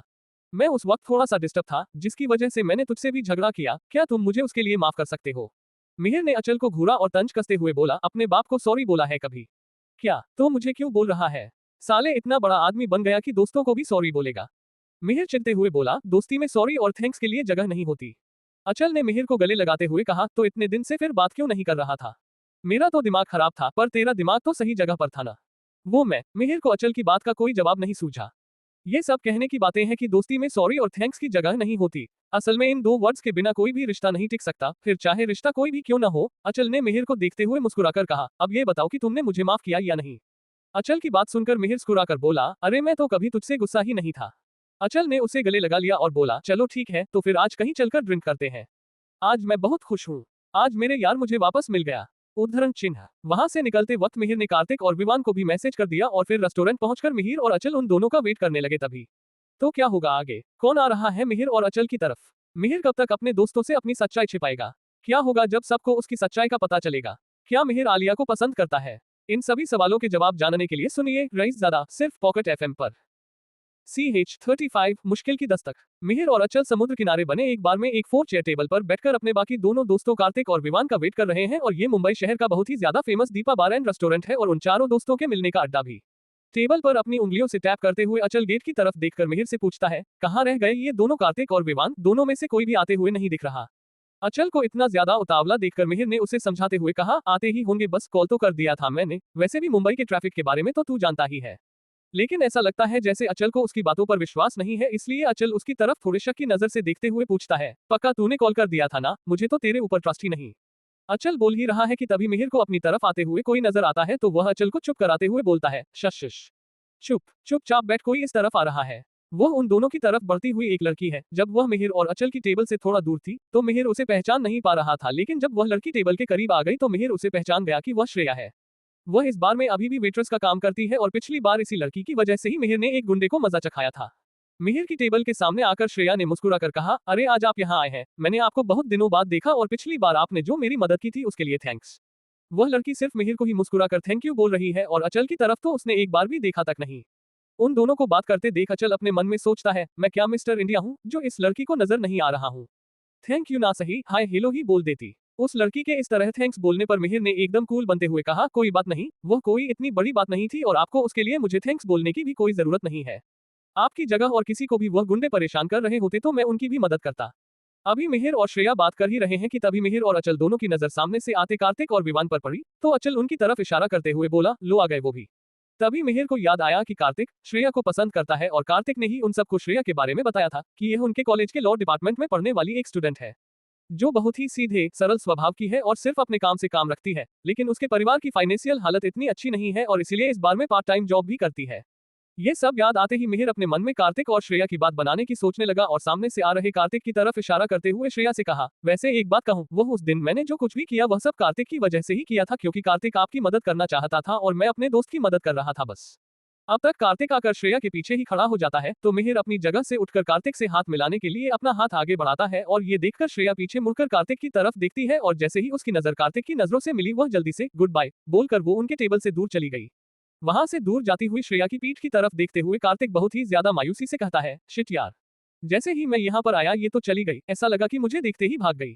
ये बात वहां पर बैठे मिहिर और बाकी दोनों दोस्तों ने भी नोटिस की, लेकिन मिहिर अपने दोस्त को और ज्यादा उदास नहीं करना चाहता था, इसलिए वह टॉपिक बदलते हुए कार्तिक से पूछता है, अच्छा ठीक है, लेकिन ये तो बताओ कि फोटोग्राफी कंपटीशन को लेकर क्या चल रहा है? तुमने लास्ट टाइम जो फोटोज मुझे दी थी क्या इस बार फिर से ऐसी कोई और फोटोज क्लिक कर पाए हो या फिर चांस तुम्हारे हाथ से निकल गया? मिहिर की बात का जवाब देते हुए कार्तिक उसी तरह अपसेट होते हुए कहता है, हाँ यार कुछ फोटोज क्लिक तो की है, लेकिन मुझे नहीं लगता कि पिछली बार की तरह वह फोटोज इतनी अच्छी आई है। पिछली बार भी जब कार्तिक को कोई काम चाहिए था तब भी उसने मिहिर से मदद मांगी थी ये पूछने के लिए कि क्या कोई फोटोग्राफी कंपटीशन है। तब मिहिर ने होटल मैनेजर कल्पना को इस प्रॉब्लम का सलूशन निकालने के लिए बुलाया था और फिर एक साथ एशल फोटोग्राफी कंपटीशन प्लान किया गया था और क्योंकि यह कंपटीशन मिहिर ने ही ऑर्गेनाइज करवाया था तो कंपटीशन की तरफ से ही कार्तिक को एक प्रोफेशनल कैमरा भी दिया गया था। लेकिन कार्तिक को फोटोग्राफी के बारे में इतनी ज्यादा जानकारी नहीं थी, लेकिन फिर भी वह उस कंपटीशन को जीत गया था क्योंकि उस कंपटीशन के रिजल्ट पहले से ही कंफर्म थे, लेकिन मिहिर ने कार्तिक को यह बात पता नहीं चलने दी थी। कार्तिक के कांधे पर हाथ रखकर मिहिर उसका मनोबल बढ़ाते हुए कहता है, अरे तू उदास क्यों हो रहा है? देखना इस बार भी तू कंपटीशन जीत जाएगा और फिर यह श्रेया ना खुद ही तेरे पीछे पीछे आएगी। कार्तिक को मिहिर की इन पॉजिटिव बातों से भी कोई फर्क नहीं पड़ता और वह उसी तरह मुरझाए हुए चेहरे के साथ बोलता है, ऐसा कुछ भी नहीं होने वाला, मैं बहुत अच्छे से जानता हूँ। और प्लीज तू मुझे कोई झूठी तसल्ली मत दे। श्रेया मेरे पीछे नहीं आने वाली क्योंकि वह तुझे पसंद करती है। कम से कम मुझे तो ऐसा लगता है कि वह तेरे प्यार में पड़ रही है। कार्तिक की ऐसी बातें सुनकर उसके सारे दोस्तों की आंखें हैरानी से खुली की खुली रह जाती हैं और सबसे ज्यादा तो मिहिर ही हैरान है क्योंकि उसे इस बारे में कोई भनक तक नहीं थी। इसीलिए वह उन सबसे ज्यादा सरप्राइज्ड हो गया और कार्तिक से कहा, यह क्या बोल रहा है तू यार? ऐसा कुछ भी नहीं है, तुझे जरूर कोई गलतफहमी हुई है। मिहिर की यह बात सुनकर कार्तिक उसकी तरफ देखते हुए एकदम नॉर्मल रहने की कोशिश करते हुए बोलता है, मैं यह इतनी बड़ी बात ऐसे ही नहीं बोल रहा हूँ यार, और सच कहूँ तो मुझे तुझसे कोई शिकायत भी नहीं है, क्योंकि यह बात मुझे शायद तुझसे पहले ही पता चली। क्योंकि मैं और श्रेया जब फोटोग्राफी के लिए बाहर आउटसाइड जंगल में गए थे और मैं श्रेया के साथ था तब भी उसने मुझसे तुम्हारे बारे में पूछा था। कार्तिक की यह बात सुनकर मिहिर अपनी तरफ से उसे सफाई देते हुए बोलता है, ये सब कब हुआ और कैसे श्रेया मुझे पसंद करती है? मुझे इस बारे में सच में कुछ नहीं पता। यार कार्तिक, तू मेरी बात का भरोसा कर और मैं तुझे पूरा भरोसा दिलाता हूँ कि मैंने कभी उसको उस नजर से नहीं देखा और आज भी मैं तुम दोनों की बात बनाने के लिए ही सोच रहा था। मिहिर की बात सुनकर कार्तिक अपनी खराब किस्मत का मजाक उड़ाते हुए खुद पर ही हंसते हुए कहता है, अरे तुझे इतनी सफाई देने की जरूरत नहीं है। मुझे पता है इन सब में तेरी कोई गलती नहीं है और तेरा ऐसा कोई भी इंटेंशन नहीं था, लेकिन मेरा लव अफेयर तो शुरू होने से पहले ही खत्म हो गया। चीयर्स, आओ सब मिलकर इस बात पर एक एक पैग पीते हैं। कार्तिक को इस तरह उदास देखकर उसके बाकी दोनों दोस्त अचल और विवान भी उदास बैठे हैं। उन दोनों को तो समझ में भी नहीं आ रहा था कि बीच में क्या बोले। वैसे भी उन्हें भी ये बस अभी पता चला कि श्रेया कार्तिक को नहीं मिहिर को पसंद करती है। वह तीनों दोस्त अपने दोस्त कार्तिक को ऐसी हालत में देखकर उसके लिए दुखी थे और कार्तिक भी जब अचल, विवान और मिहिर को उदास देखता है तो उन्हें चीयर अप करते हुए बोलता है, अरे मैं ठीक हूँ दोस्तों, आओ सब मिलकर पीते हैं और साथ होने की ही खुशी मनाते हैं। कार्तिक की यह बात सुनकर मिहिर और विवान तो एक एक ग्लास हाथ में उठा लेते हैं, लेकिन अचल अपनी लव लाइफ के बारे में सोचता हुआ काफी ज्यादा अपसेट हो जाता है क्योंकि उसकी गर्लफ्रेंड रूपाली ने भी तो कुछ दिन पहले उसे पैसों के लिए ही छोड़ दिया था और अभी कार्तिक को दुखी देखकर उसे भी वह सब याद आ जाता है। अचल को अपसेट देखकर कार्तिक उसका दुख समझ जाता है क्योंकि इस टाइम वह भी कुछ इसी तरह के दर्द से गुजर रहा है और इसीलिए कार्तिक अचल के कंधे पर हाथ रखकर उसे अपने करीब करते हुए कहता है, अरे मैं ठीक हूँ यार, ऐसे जरा जरा सी बात पर क्यों सदमे में चला जाता है? चल दारू पीते हैं और एंजॉय करते हैं लाइफ को। कार्तिक की बात सुनकर अचल भी हल्की सी स्माइल करते हुए अपने सामने रखा हुआ ग्लास अपने हाथ में उठा लेता है, लेकिन उसकी आंखों में अभी भी एक दर्द नजर आ रहा है और हाथ में शराब का गिलास उठाते हुए वह अपने दोस्तों की तरफ देखकर बहुत ही अपनेपन से बोलता है, पिछले कुछ दिनों जब मैं ठीक नहीं था तब मेरा ध्यान रखने के लिए और मेरी देखभाल करने के लिए तुम सबका बहुत बहुत शुक्रिया यारो। अचल की बात सुनकर वह चारों इमोशनल होकर एक ग्रुप हग करते हुए बोलते हैं, we are always here for each other. Yes always, cheers. Mihir उन सभी के बाद बोलता है और फिर एक दूसरे से अपना ग्लास टकराकर चीयर्स करने के बाद एक घूंट में ही पूरा गिलास खाली करके सबसे पहले टेबल पर वापस रख देता है। फिर अचल अपना सिर ऊपर करत हुए कहता है, मैं अचल, मैं ये प्रण लेता हूँ कि अब से मैं अपने साथ हो रहे सारे गड़बड़ मामलों को पूरी तरह से खत्म कर दूंगा, निपटा दूंगा, उद्धरण चिन्ह। उसके बाकी तीनों दोस्त भी उसकी बात में उसका साथ देते हुए कहते हैं, ये हुई ना बात, और फिर सभी एक के बाद एक पैक पीते हुए कई सारी बोतलें खत्म कर देते हैं। अचल तो अब इतने ज्यादा नशे में है कि एक ग्लास उसके हाथ से छूटकर नीचे जमीन पर गिर जाता है। अचल को लड़खड़ाते देखकर मिहिर उसे संभालते हुए कहता है, अरे यार थोड़ा संभल कर। एक के बाद एक 3-4 राउंड शराब पीने के बाद अब वह सारे नशे में है और वहां से निकलते टाइम पर एक दूसरे को थामे हुए हैं और अपने हॉस्टल जा रहे हैं। तारांकन तारांकन तारांकन तारांकन तारांकन, वो चारों गुनगुनाते हुए जा रहे हैं, ये दोस्ती हम नहीं तोड़ेंगे, तोड़ेंगे दम मगर तेरा साथ ना छोड़ेंगे। तभी कुछ देर बाद कुछ और लोग भी उनके पीछे पीछे चलने लगते हैं, लेकिन मिहिर और उसके दोस्तों ने इस बात पर ध्यान ही नहीं दिया क्योंकि वह सभी बहुत ज्यादा नशे में है। तभी रात के समय हल्की ठंडी हवा चलती है और नशे में होने की वजह से उस ठंडी हवा में मिहिर को चक्कर आने लगते हैं और वो अपने बाकी के दोस्तों से थोड़ा पीछे रह जाता है। नशे में चलते हुए मिहिर कब अपने दोस्तों से अलग हो जाता है मिहिर को पता ही नहीं चलता और नशे में कोई भी इस बात पर ध्यान नहीं देता। सड़क पर सीधे चलते हुए अचानक मिहिर का सिर बुरी तरह से चकराने लगता है और वो सहारा लेने के लिए दीवार से टेक लगाकर खड़ा हो जाता है। तभी मिहिर को कुछ लोगों के कदमों की आहट महसूस होती है और उसे लगता है कि उसके दोस्त शायद उसे लेने पीछे वापस लौट आए हैं। मिहिर नशे में बड़बड़ाता है, आ गए तुम दोस्तों, छोड़कर चले गए थे मुझे। लेकिन उसे कोई आवाज नहीं सुनाई देती। वो इधर उधर देख ही रहा होता है कि तभी मिहिर को पीछे से अपनी गर्दन पर बहुत ही ज्यादा ठंडक महसूस होती है और वह पीछे मुड़कर कुछ भी बोलता या किसी को देख पाता इससे पहले ही वह वही जमीन पर गिरकर बेहोश हो जाता है। तभी कुछ लोगों के जोर जोर से हंसने की आवाज वहां सुनसान माहौल में गूंज जाती है। तो क्या होगा कहानी में आगे? आखिर कौन है ये लोग? क्या मिहिर किसी मुश्किल में फंस गया है? क्या होगा जब मिहिर को होश आएगा? इन सभी सवालों के जवाब जानने के लिए सुनिए रईसज़ादा सिर्फ पॉकेट FM पर। CH36 बेवकूफ आदित्य। मिहिर नशे की हालत में अपने दोस्तों से थोड़ा पीछे रह जाता है और अचानक उसे अपनी गर्दन पर एक ठंडक का एहसास होता है। वो जैसे ही पीछे मुड़ा तो अचानक ही बेहोश होकर नीचे जमीन पर गिर गया। कुछ समय के बाद जब मिहिर बेहोशी से उठा तो उसे कुछ भी समझ में नहीं आया कि वह कहां पर है। वो हैरानी से इधर उधर देखने लगा, लेकिन अफसोस के उसे कुछ दिखाई नहीं दे रहा क्योंकि उसकी आंखों पर एक काले कपड़े की पट्टी बंधी हुई है। होश में आते ही मिहिर ने मन ही मन बड़बड़ाते हुए कहा, ये कहां पर हूं मैं? और कौन लोग मुझे यहाँ लेकर आए हैं? कहीं मुझे फिर से किसी ने किडनैप तो नहीं कर लिया है? उसके बाद मिहिर पिछली रात की सारी बातें याद करने लगता है। कल रात मुझ पर हमला हुआ था और ये जरूर मेरे किसी दुश्मन का काम हो सकता है जिसने मुझ पर कल रात अटैक किया और फिर इस तरह से मुझे बांध कर रख दिया है।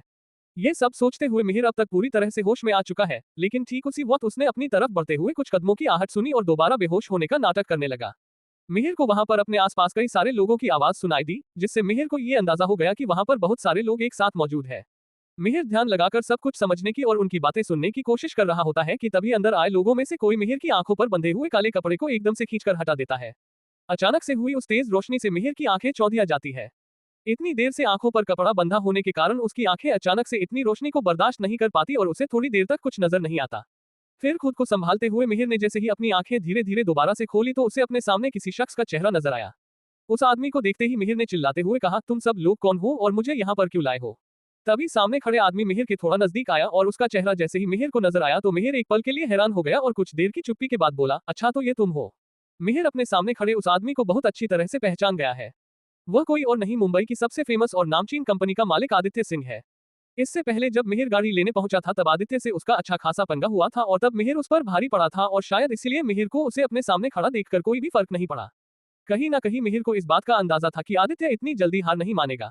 मिहिर को अपने सामने एकदम शांत बैठा देखकर आदित्य थोड़ी हैरानी से कहता है, मानना पड़ेगा तुम मेरी कैद में हो और मेरी मर्जी के बिना यहाँ से कहीं नहीं जा सकते, लेकिन फिर भी तुम्हारे चेहरे पर शिकन का नामो निशान नहीं है, जैसे कि कुछ भी बड़ा नहीं हुआ। मैं तुमसे इम्प्रेस्ड हूँ। आदित्य की इतनी बातें सुनने के बाद मिहिर भी एकदम लापरवाही से बोला, तुमने ये सब बदला लेने के लिए किया है ना? पिछली बार हमारे बीच जो कुछ भी हुआ था उसके लिए। लेकिन तुम्हें याद होगा तब भी तुम मुझसे बुरी तरह हार गए थे और तुम अभी भी मुझसे जीत नहीं पाओगे। मिहिर की बातें सुनकर आदित्य ने भी उसको जवाब देते हुए कहा, पिछली बार जब तुमने मुझे हराया था तब से ही तो मैं तुम्हारे ऊपर नजर रख रहा था और जैसे ही मुझे मौका मिला मैंने तुम्हें किडनैप करवा लिया। तुम्हारी यूनिवर्सिटी पर भी मेरी नजर थी। ये सुनकर भी मिहिर के चेहरे के हाव भाव नहीं बदलते, इससे ज्यादा तुम कुछ और कर भी नहीं सकते हो। मिहिर की बात सुनकर आदित्य उसे याद दिलाते हुए कहता है, तुम यहाँ पर मेरे सामने बंधे हुए हो और मुझे इस तरह आकर दिखा रहे हो। मिहिर को आदित्य पर हंसी आ रही है क्योंकि आदित्य को लग रहा है कि मिहिर के हाथ पैर उस कुर्सी से बंधे हुए हैं, लेकिन मिहिर समझ गया है कि जिसने भी उसे यहाँ पर बांधा है वह बहुत ही अनाड़ी आदमी है क्योंकि थोड़ा सा जोर लगाते ही मिहिर ने अपने हाथ पैरों की रस्सियां खोल ली है। या लेकिन अभी भी वह पहले की तरह ही बैठा हुआ है और अपने सामने की सिचुएशन का जायजा ले रहा है। आदित्य सिंह और उसके साथ उसके 2 बॉडीगार्ड है तो सामने से लड़ने पर मिहिर उन तीनों से तो आराम से जीत सकता है, लेकिन वो यूं चुपचाप बैठकर सिर्फ आदित्य को थोड़ी देर की खुशी देना चाहता है। मिहिर समझदारी दिखाते हुए कहता है, ठीक है, हम बातचीत कर सकते हैं। बोलो तुमने मुझे यहाँ पर ऐसे बांध कर क्यों रखा है? मिहिर की यह बात सुनकर आदित्य समझता है कि मिहिर उससे डर गया है, इसलिए वह अपने आप को बहुत बड़ा आदमी दिखाते हुए मुस्कुरा कर बोलता है, अरे भाई तुम्हें मुझसे डरने की कोई जरूरत नहीं है। मैं तुम्हें कुछ भी नहीं करने वाला। जब तक तुम इसी तरह मेरे नीचे रहोगे और कायदे से इसी तरह मुझसे मेरे नौकर बनकर बात करोगे तब तक तो मैं कुछ नहीं करूंगा। क्योंकि देखकर तो लग रहा है कि अब तुम्हें अकल आ गई है कि बाप आखिर बाप होता है।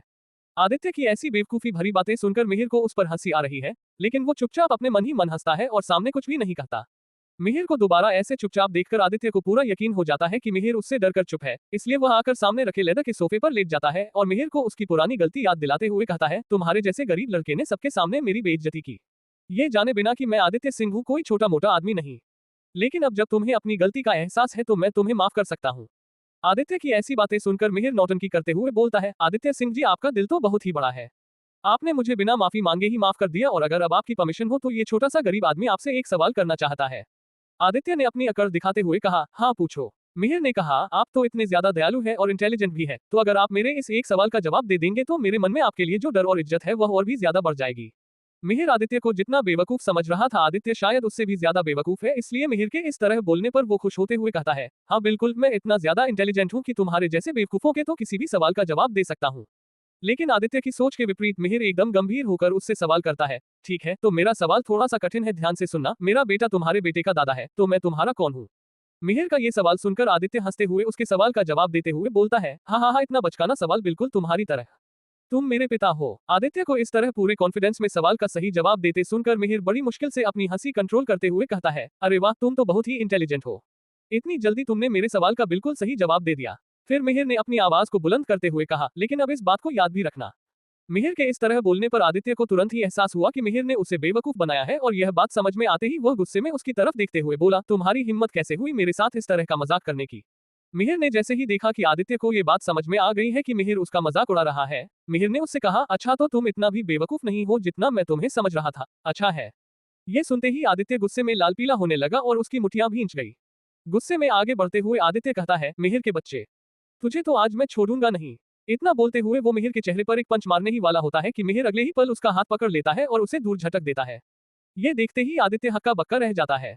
लेकिन आदित्य गुस्से में दोबारा मिहिर की तरफ बढ़ता है और इस बार मिहिर साइड हटते हुए आदित्य की कलाई पकड़कर आगे की तरफ मोड़ देता है और कलाई मुड़ते ही होने वाले दर्द से आदित्य दर्द से चीखने लगता है और आवाज लगाकर दरवाजे के बाहर खड़े अपने दोनों बॉडीगार्ड को अपनी मदद के लिए बुलाते हुए कहता है, वहां पर क्या खड़े हो निकम्मे कहीं के, आओ देखो ये तुम्हारे बॉस को पीट रहा है। आदित्य इस हमले के लिए बिल्कुल भी तैयार नहीं था क्योंकि उसे यह नहीं पता था कि मिहिर के हाथ खुले हुए हैं, इसीलिए वह उसे मारने जा रहा था, लेकिन मिहिर बंधा हुआ नहीं था।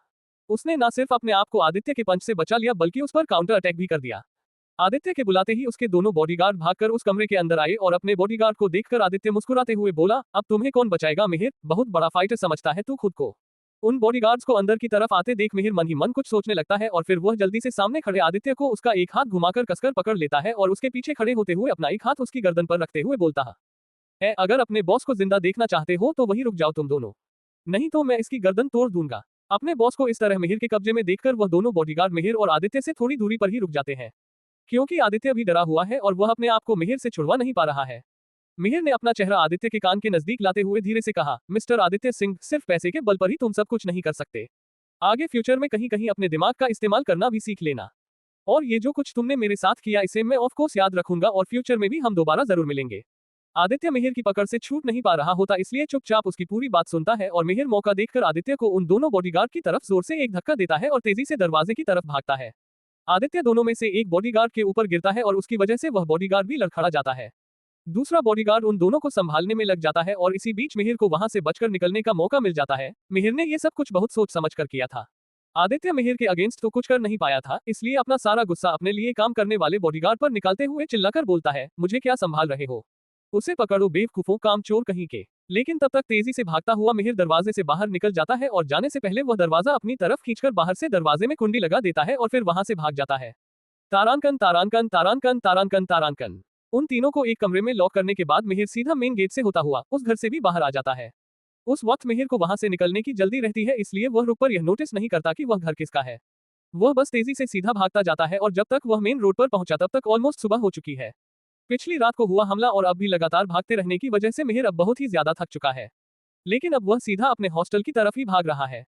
तभी उसे पीछे से एक गाड़ी आती दिखाई देती है और मिहिर हैरान रह जाता है, आदित्य फिर से आ गया। तो क्या होगा कहानी में आगे, मिहिर और आदित्य की दुश्मनी कहां तक जाएगी, क्या करेगा मिहिर खुद को बचाने के लिए? इन सभी सवालों के जवाब जानने के लिए रईसज़ादा सिर्फ पॉकेट एफएम पर। CH-37 partner. मिहिर तेजी से सड़कों पर दौड़ रहा है, तभी उसे एक गाड़ी आती हुई दिखाई देती है। मिहिर हैरान रह जाता है, आदित्य फिर से आ गया। लेकिन वो गाड़ी जब नजदीक आती है तब मिहिर देखता है कि वो आदित्य की गाड़ी नहीं बल्कि एक कैब है। मिहिर उस कैब को लेकर ही कॉलेज के हॉस्टल की तरफ निकल जाता है। हॉस्टल पहुंचते ही उसने चैन की सांस ली और वह सीधा अपने रूम में जाकर अपने बेड पर बैठ गया। अचल मिहिर के कमरे के अंदर आते हुए उसे बिस्तर पर बैठा हुआ देखकर बोला, अरे वाह मिहिर, आज तू इतनी सुबह सुबह ही जाग गया, नहीं तो रात को तूने जितनी पी ली थी मुझे तो लगा तू जागने ही नहीं वाला। मिहिर के दोस्तों ने भी कल रात इतनी पी ली थी कि नशे में उन्हें पता ही नहीं चला कि मिहिर कहाँ है, और अब जब अचल को होश आया तो उसने मिहिर को कमरे में ही देखा। अचल की बात का जवाब देते हुए मिहिर ने कहा, मुझे तो लगा कि हम चारों में से सबसे ज्यादा तूने पी थी, क्योंकि सबसे ज्यादा देवदास भी तू ही हो रहा है अपनी पारों को याद करके। मिहिर की बात सुनकर अचल ने मुंह बनाते हुए कहा, यार नाम मत ले, उसका मूड एकदम फ्रेश है और फालतू में मूड खराब हो जाएगा। वैसे भी मैं मॉर्निंग क्लास अटेंड करने जा रहा हूँ, तू भी साथ आएगा ना? अचल की क्लास अटेंड करने वाली बात सुनकर मिहिर अपनी आंखें मलते हुए कहता है, मुझे तो बहुत ज्यादा नींद आ रही है यार, आंखें भी नहीं खुल रही। तू अकेला ही चला जा, लेकिन मेरे नाम के भी साइन कर देना तो मेरी अटेंडेंस भी लग जाएगी क्लास में। मिहिर की बात सुनकर अचल उससे बोला, हाँ हाँ ठीक है, मैं कर दूंगा, हमेशा ही करता हूँ जब तू क्लास बंक करता है। तू आराम से सो जा, मेरी नींद तो पूरी हो गई पहले ही। और इतना बोलकर अचल वहां से चला जाता है, क्योंकि उसके सामने ही मिहिर अपने बिस्तर पर औंधे मुंह गिरकर लेट चुका है। तारांकन तारांकन तारांकन तारांकन तारांकन। उसके जाते ही मिहिर सो भी गया, क्योंकि वह बहुत ही ज्यादा थका हुआ है और उसके बाद वह पूरे दिन सोता ही रहा। शाम को करीब 4 बजे मिहिर की आंख खुली और उसके बाद ही वो नहाया धोया और रेडी होकर अपने आप को कमरे में लगे शीशे में निहारते हुए बोला, क्या बात है मिहिर बिष्ट, तू तो दिन पर दिन और भी ज्यादा हैंडसम होता जा रहा है। उसके बाद मिहिर अपना मोबाइल फोन उठाकर उसके नोटिफिकेशन चेक करने लगता है, क्योंकि कल रात से ही उसने अपना मोबाइल फोन भी चेक नहीं किया था। मिहिर अपने मोबाइल फोन में देखता है कि कुछ देर पहले ही उसके मोबाइल पर निखिल की तरफ से एक टेक्स्ट आया है, जिसमें लिखा है कि उसने धरा की दादी से मीटिंग के लिए सब कुछ मैनेज कर दिया गया है और सारी चीजें रेडी है। निखिल के भेजे गए इस मैसेज को पढ़ने के बाद मिहिर वहां पर जाकर सब कुछ देखने का डिसीजन लेता है और अपने मन में सोचता है, जितनी जल्दी हो सके मुझे इस सिल्क एम्ब्रॉयडरी के प्लान को भी शुरू करना है और उसकी डील पर भी ध्यान देना है। इतना सोचते हुए मिहिर अपने हॉस्टल के कमरे के दरवाजे से बाहर निकल गया। उसने फिर से मोबाइल निकालकर उसने मैसेज में लिखे हुए एड्रेस को ध्यान से पढ़ा और फिर वहां के लिए ही टैक्सी करने लगा। रास्ते से गुजरते हुए उसने टैक्सी को एक बेकरी के सामने रुकवाया। मैं दादी माँ के लिए केक खरीद लेता हूँ, उन्हें ये जरूर पसंद आएगा और केक देखकर दादी माँ के साथ साथ धरा भी बहुत खुश होगी। इतना सोचते हुए टैक्सी से निकलकर मिहिर एक केक खरीदता है और केक लेकर दोबारा उसी तरफ टैक्सी वाले से चलने को कहता है। ऑलमोस्ट 1 घंटे से ज्यादा टाइम के बाद अब वो शहर के भीड़भाड़ और हलचल वाले एरिया से दूर एक शांत जगह पर पहुंच गया है। इस जगह से ट्रांसपोर्ट मिल जाता है और कंपनी से भी ये जगह करीब है। वहां पास में ही एक छोटा सा हरा भरा पार्क भी है, जहां पर सुबह और शाम के वक्त आसपास के घरों में रहने वाले बुजुर्ग टहलने घूमने के लिए आते हैं। मिहिर वहां पर पहुंचता है और इधर उधर देखने लगता है, तभी एक लड़की उसकी तरफ बढ़ते हुए उसका वेलकम करते हुए बोलती है, मिस्टर बिष्ट, आप आ गए, आपका बहुत बहुत धन्यवाद, आपने हमारी बहुत मदद की, हमारे सारे उधार को चुकाया और साथ ही हमारे रहने के लिए भी इतना अच्छा इंतजाम करवाया। आपकी वजह से ही यहाँ रहने वाले सारे बड़े बुजुर्गों के लिए डॉक्टर का इंतजाम हो पाया और सभी के स्वास्थ्य का अच्छा इलाज भी हो रहा है और सभी पहले से बेहतर भी है। लड़की की आवाज सुनकर मिहिर पलटा और उस लड़की को देखकर हल्के से मुस्कुरा दिया। ये लड़की और कोई नहीं बल्कि धरा ही है। मिहिर के कहने पर ही धरा और उसकी दादी को एक अच्छी जगह पर रहने के लिए जगह मिल गई है और इसके साथ ही दादी जिन और बुजुर्ग औरतों को अपने साथ काम पर लगाना चाहती है, उन्हें भी अब अपनी पुरानी बस्ती में रहने की कोई जरूरत नहीं है, क्योंकि उनके लिए भी यहीं पर रहने का इंतजाम कर दिया गया है। मिहिर ने सामने से दादी को स्वस्थ हालत में चलते देखा तो उसे बहुत ही ज्यादा खुशी हुई और वह उनकी तरफ देखकर बोला, दादी माँ, आपकी तबीयत अब पहले से बेहतर नजर आ रही है। मिहिर की बात सुनकर वह दादी उससे कहती है, मिहिर बेटा, ये सब आपकी वजह से ही हुआ है। आपने मेरी बहुत मदद की है। उम्र के इस पड़ाव पर जब किसी ने हमारा साथ नहीं दिया तो आपने हमारी सारी जरूरतों को पूरा करने का ध्यान रखा। अब मैं भी पूरा प्रयास करूंगी कि आपके लिए अच्छा काम कर पाऊं। दादी सच में मिहिर की एहसानमंद है, क्योंकि उससे पहले उनका जीवन धुंध और उदासी से भरा हुआ था। उनके लिए जीने की कोई भी आस नहीं बची थी और वो मिहिर ही है जिसने उनके लिए ये सब किया है और उनके बचे हुए जीवन को सुधारने के साथ उनके पोते पोतियों के जीवन को भी आगे जीने की राह दिखाई है। दादी माँ की बात सुनकर मिहिर भी मुस्कुराते हुए जवाब देता है, आपको अपना ख्याल रखना चाहिए, हम भी इस प्रोजेक्ट के लिए पूरी तरह से आप पर ही निर्भर हैं। अगर आप सभी ना होते तो हमारा ये प्रोजेक्ट भी आज इतना आगे ना पाता। इतना बोलकर मिहिर दादी माँ के साथ ही चलने लगता है। धरा भी उन दोनों के साथ ही उनके पीछे पीछे चल रही है। मिहिर अपने साथ लाया हुआ केक धरा को पकड़ा देता है। धरा ये केक देखकर बहुत ही ज्यादा खुश होती है और वो उस केक को कट करने के लिए साइड में बैठ जाती है। केक कट करने के बाद धरा केक को 2 प्लेट में सर्व करके मिहिर और दादी को देते हुए कहती है, दादी माँ, ये लो, ये केक खाओ। तुम्हें पता है ये केक मिहिर लाए हैं। इतना बोलकर धरा मिहिर की तरफ देखकर मुस्कुराने लगती है, क्योंकि मिहिर दादी और धरा की उस अंधेरे भरी जिंदगी में एक रोशनी बनकर आया था और इसलिए वह मिहिर को पसंद करती है, लेकिन उससे भी ज्यादा वो मिहिर की इज्जत करती है। एक तरह से वो उसे अपना आइडल भी मानती है। मिहिर वहां पर खड़े होकर दादी माँ और बाकी कुछ बुजुर्गों का हाल चाल पूछ रहा है और मुस्कुराते हुए उनसे बात भी कर रहा है। धरा एक नजर उठाकर मिहिर की तरफ देखती है, लेकिन जैसे ही मिहिर उसकी तरफ देखता है वह जल्दी से अपनी नजर इधर उधर कर लेती है। मिहिर कुछ देर अपना समय वही उन लोगों के बीच बिताता है और कुछ देर के बाद उसके पास निखिल का फोन आता है। मिहिर अपना मोबाइल फोन निकालकर निखिल का कॉल रिसीव करते हुए पूछता है, हाँ निखिल, क्या हुआ, बोलो। कॉल के दूसरी तरफ से निखिल की आवाज आती है, छोटे सरकार, कहाँ हैं आप अभी?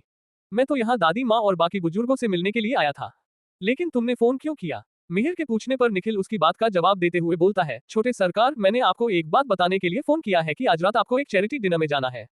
क्या आप वहां पर जाने के लिए तैयार है? अगर नहीं तो मैं ये कैंसिल भी कर सकता हूँ।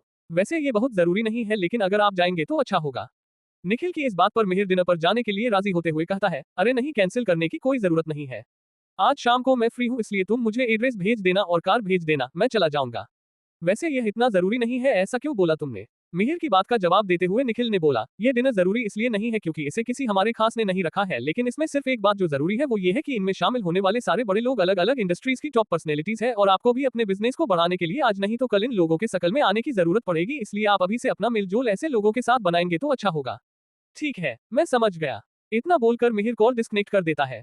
जैसे ही मिहिर निखिल से बात करके अपना मोबाइल फोन वापस पॉकेट में रखते हुए पीछे घूमता है, वैसे ही किसी से टकरा जाता है और बिना देखे ही उसे सॉरी बोलने लगता है। सामने खड़ी धरा अपना माथा हल्के हाथ से रब करते हुए कहती है, जो कि मिहिर से टकरा गई है, कोई बात नहीं, शायद मेरी ही गलती थी, मैंने ही ध्यान नहीं दिया। धरा को इस तरह से देखकर मिहिर भी उससे पूछता है, नहीं मेरी गलती भी है, मैं भी फोन कॉल पर बिजी था और इसलिए एकदम से पीछे घूमने पर मैंने भी तुम्हें नहीं देखा, वैसे तुम्हें ज्यादा तो नहीं लगी ना?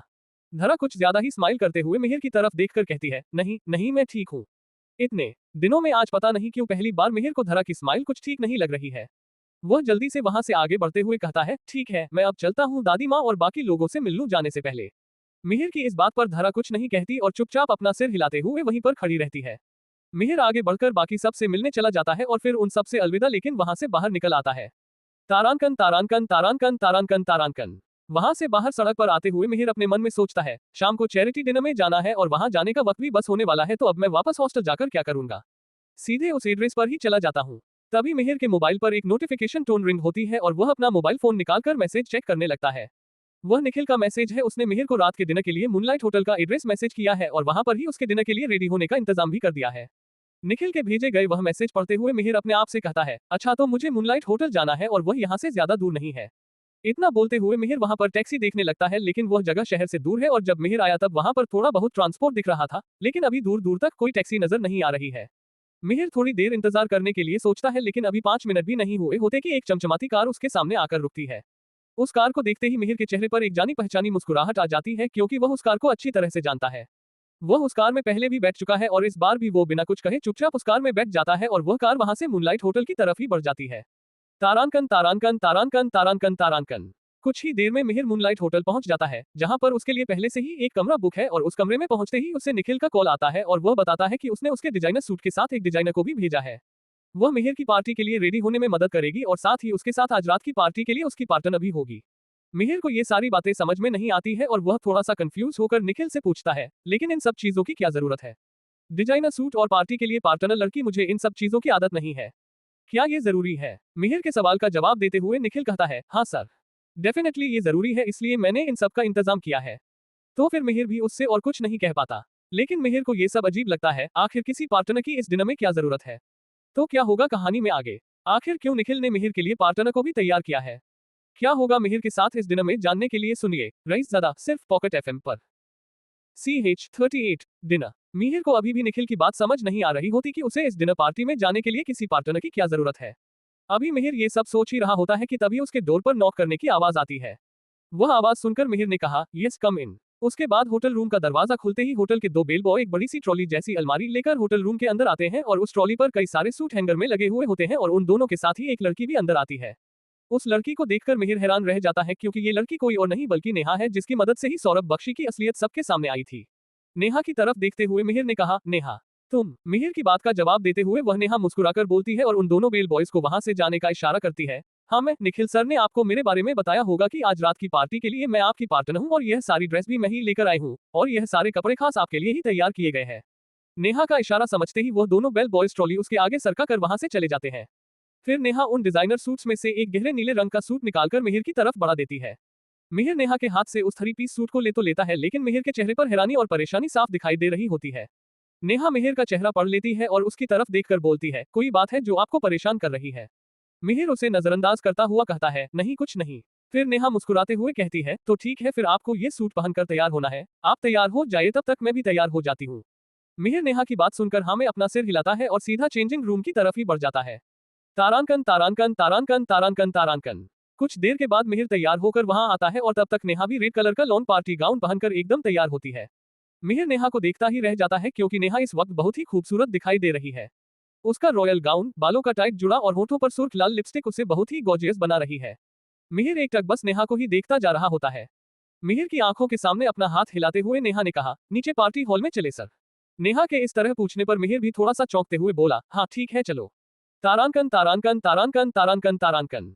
कुछ ही देर में मिहिर नीचे पार्टी हॉल में पहुंच जाता है, जहां पर एक चैरिटी डिनर का आयोजन किया गया है और वहां पार्टी में पहुंचते ही नेहा मिहिर से दूर हट जाती है। नेहा के दूर जाते ही मिहिर की सांस में सांस आती है, क्योंकि उसे सामने टहलती हुई आलिया नजर आती है। मिहिर का दिल तो है कि वो सीधा आलिया के पास जाए, लेकिन वह ऐसा नहीं करता और आसपास खड़े कुछ और लोगों से बातें करने लगता है। जैसा कि निखिल ने उसे फोन पर बताया था, यहाँ पर आज इस चैरिटी डिनर में शहर की बड़ी बड़ी और जानी मानी हस्तियां आई हुई है। मिहिर ने अपने हिसाब से थोड़ा बहुत इधर उधर घूमा और कुछ लोगों से बातें भी की, लेकिन अंत में वह एक किनारे पर अपने हाथ में रेड वाइन का एक ग्लास लेकर खड़ा हो गया। अभी कुछ देर ही बीती है कि मुस्कुराती हुई नेहा भी अपने हाथ में विस्की का एक छोटा ग्लास लेकर उसके साथ ही खड़ी हो गई। नेहा को पास आता देख मिहिर ने वहीं से खड़े होकर इधर उधर सबके पास जाती हुई आलिया को नोटिस किया। उसका ध्यान शायद अभी मिहिर की तरफ नहीं था, या फिर वह जानबूझकर मिहिर को इग्नोर कर रही है। मिहिर अपने मन में ही बुदबुदाता है, ये नेहा अगर इस तरह मेरे साथ चिपक कर खड़ी रही तो आलिया जरूर मुझसे नाराज हो जाएगी। कुछ ना कुछ तो करना होगा। मिहिर ने मुस्कुराते हुए नेहा से कहा, अब तुम पूरा वक्त मेरे साथ ही रहोगी। क्या तुम्हें मेरी बॉडीगार्ड बनकर रहने को कहा गया है? मिहिर की बात का जवाब देते हुए नेहा ने कहा, मेरा काम तो बस आज आपको कंपनी देना है, लेकिन अगर आपको कोई प्रॉब्लम है तो मैं दूर भी खड़ी हो सकती हूँ सर। नेहा की बात का जवाब देते हुए मिहिर बोला, वो बात यह है कि यहाँ पर इतने बड़े बड़े इंडस्ट्रियलिस्ट आए हुए हैं और हो सकता है कि आने वाले समय में ये मेरे बिजनेस पार्टनर हो या फिर कोई दुश्मन भी हो सकता है, और तुम्हारे मेरे साथ इस तरह होने पर फिर तुम्हारे बारे में भी सब पूछेंगे या पता करेंगे, तो मैं नहीं चाहता कि मेरी रेपुटेशन खराब हो या तुम्हारे बारे में सबको पता चले ऐसा कुछ। मिहिर अपने साथ खड़ी नेहा को समझाते हुए ये सब कुछ बोल ही रहा होता है कि नेहा चुपचाप मुस्कुराते हुए उसकी सारी बातें सुन रही है और उसे देखकर ऐसा लग रहा है कि उसे इन सब चीजों के बारे में पहले से ही पता है और उसे मिहिर के इस तरह बोलने से भी कोई फर्क नहीं पड़ रहा है। बुरा लगना तो बहुत दूर की बात। मिहिर अभी नेहा से ये सब कह ही रहा होता है कि तभी एक वेटर पास आकर बोलता है, सर वहां उस साइड पर खड़े एक जेंटलमैन आपको वहां बुला रहे हैं। वेटर की यह बात सुनकर मिहिर ने उससे पूछा, कौन? कहाँ? मिहिर के ऐसे पूछने पर वेटर ने उसे एक तरफ इशारा करते हुए कहा, वह उस तरफ सर। वेटर के बताए हुए डायरेक्शन में देखने पर मिहिर को कुछ जाने पहचाने चेहरे नजर आते हैं। वह उसके पिछली बार के कार्ड फ्रेंड है। उन्हें देखकर मिहिर के चेहरे पर मुस्कान आ जाती है। इन लोगों से मिहिर सौरभ बख्शी की पार्टी पर मिला था। मिहिर ने नेहा की ओर देखा, तुम यही रुको और सब पर नजर बनाए रखो। इतना कहकर मिहिर वहां से चला गया। मिहिर को देखते ही क्राफ्ट डिपार्टमेंट के डायरेक्टर आशीष खुश होते हुए बोले, आओ मिहिर आओ। आज मैंने तुम्हें बहुत ही दिनों के बाद देखा है। लगता है तुम पैसे कमाने में कुछ ज्यादा ही बिजी हो, और अगर तुम सबके पास टाइम हो तो बताना, दोबारा फिर कभी कार्ड खेलने के लिए मिलेंगे। उनकी इस बात पर मिहिर बस मुस्कुरा कर रह जाता है। वहां खड़े बाकी सारे बिजनेसमैन और बड़े बड़े हाई सोसाइटी के लोग भी आपस में बातें कर रहे हैं। तभी आशीष से किसी ने पूछा, आप कहाँ बिजी रहते हैं सर आजकल, कहीं किसी पार्टी में ज्यादा दिखाई नहीं देते। आशीष ने जवाब दिया, राहुल जी, अभी थोड़े दिन पहले मैं क्राफ्ट डिपार्टमेंट के एक बहुत ही जरूरी काम से आउट ऑफ द सिटी चला गया था, बस इसी वजह से थोड़ा बिजी था। लेकिन आपके पास तो इतना समय भी नहीं लगता है, ना जाने कितना पैसा कमाना है आपको। आशीष की बात सुनकर राहुल चोपड़ा, जो कि रियल एस्टेट एजेंट है, उसने थोड़ा सा परेशान होते हुए कहा, क्या फायदा, इतना काम करके भी मैं ज्यादा पैसे नहीं कमा पा रहा हूँ। एक प्रोजेक्ट मेरे हाथ लगा भी था जिससे मुझे काफी उम्मीद थी, लेकिन मुझसे पहले ही वह प्रोजेक्ट किसी और के हाथ लग गया और मुझे उससे मिलने वाला कोई फायदा नहीं मिल पाया। राहुल चोपड़ा की ये बात सुनकर आशीष कहते हैं, मुझे लगता है कि वह प्रोजेक्ट कपूर परिवार को मिल गया है और उन्होंने बहुत ही ज्यादा मेहनत की थी इस प्रोजेक्ट को लेने के लिए। उनका बिजनेस भी बहुत जल्दी आगे बढ़ रहा है और मैं तो शायद अब वैसे भी अपनी पोजीशन के लिए थोड़ा ज्यादा बुरा हो गया हूँ। आशीष की बात सुनकर मिहिर उनसे कहता है, अरे अभी कहाँ, आप तो अभी बहुत ज्यादा यंग है।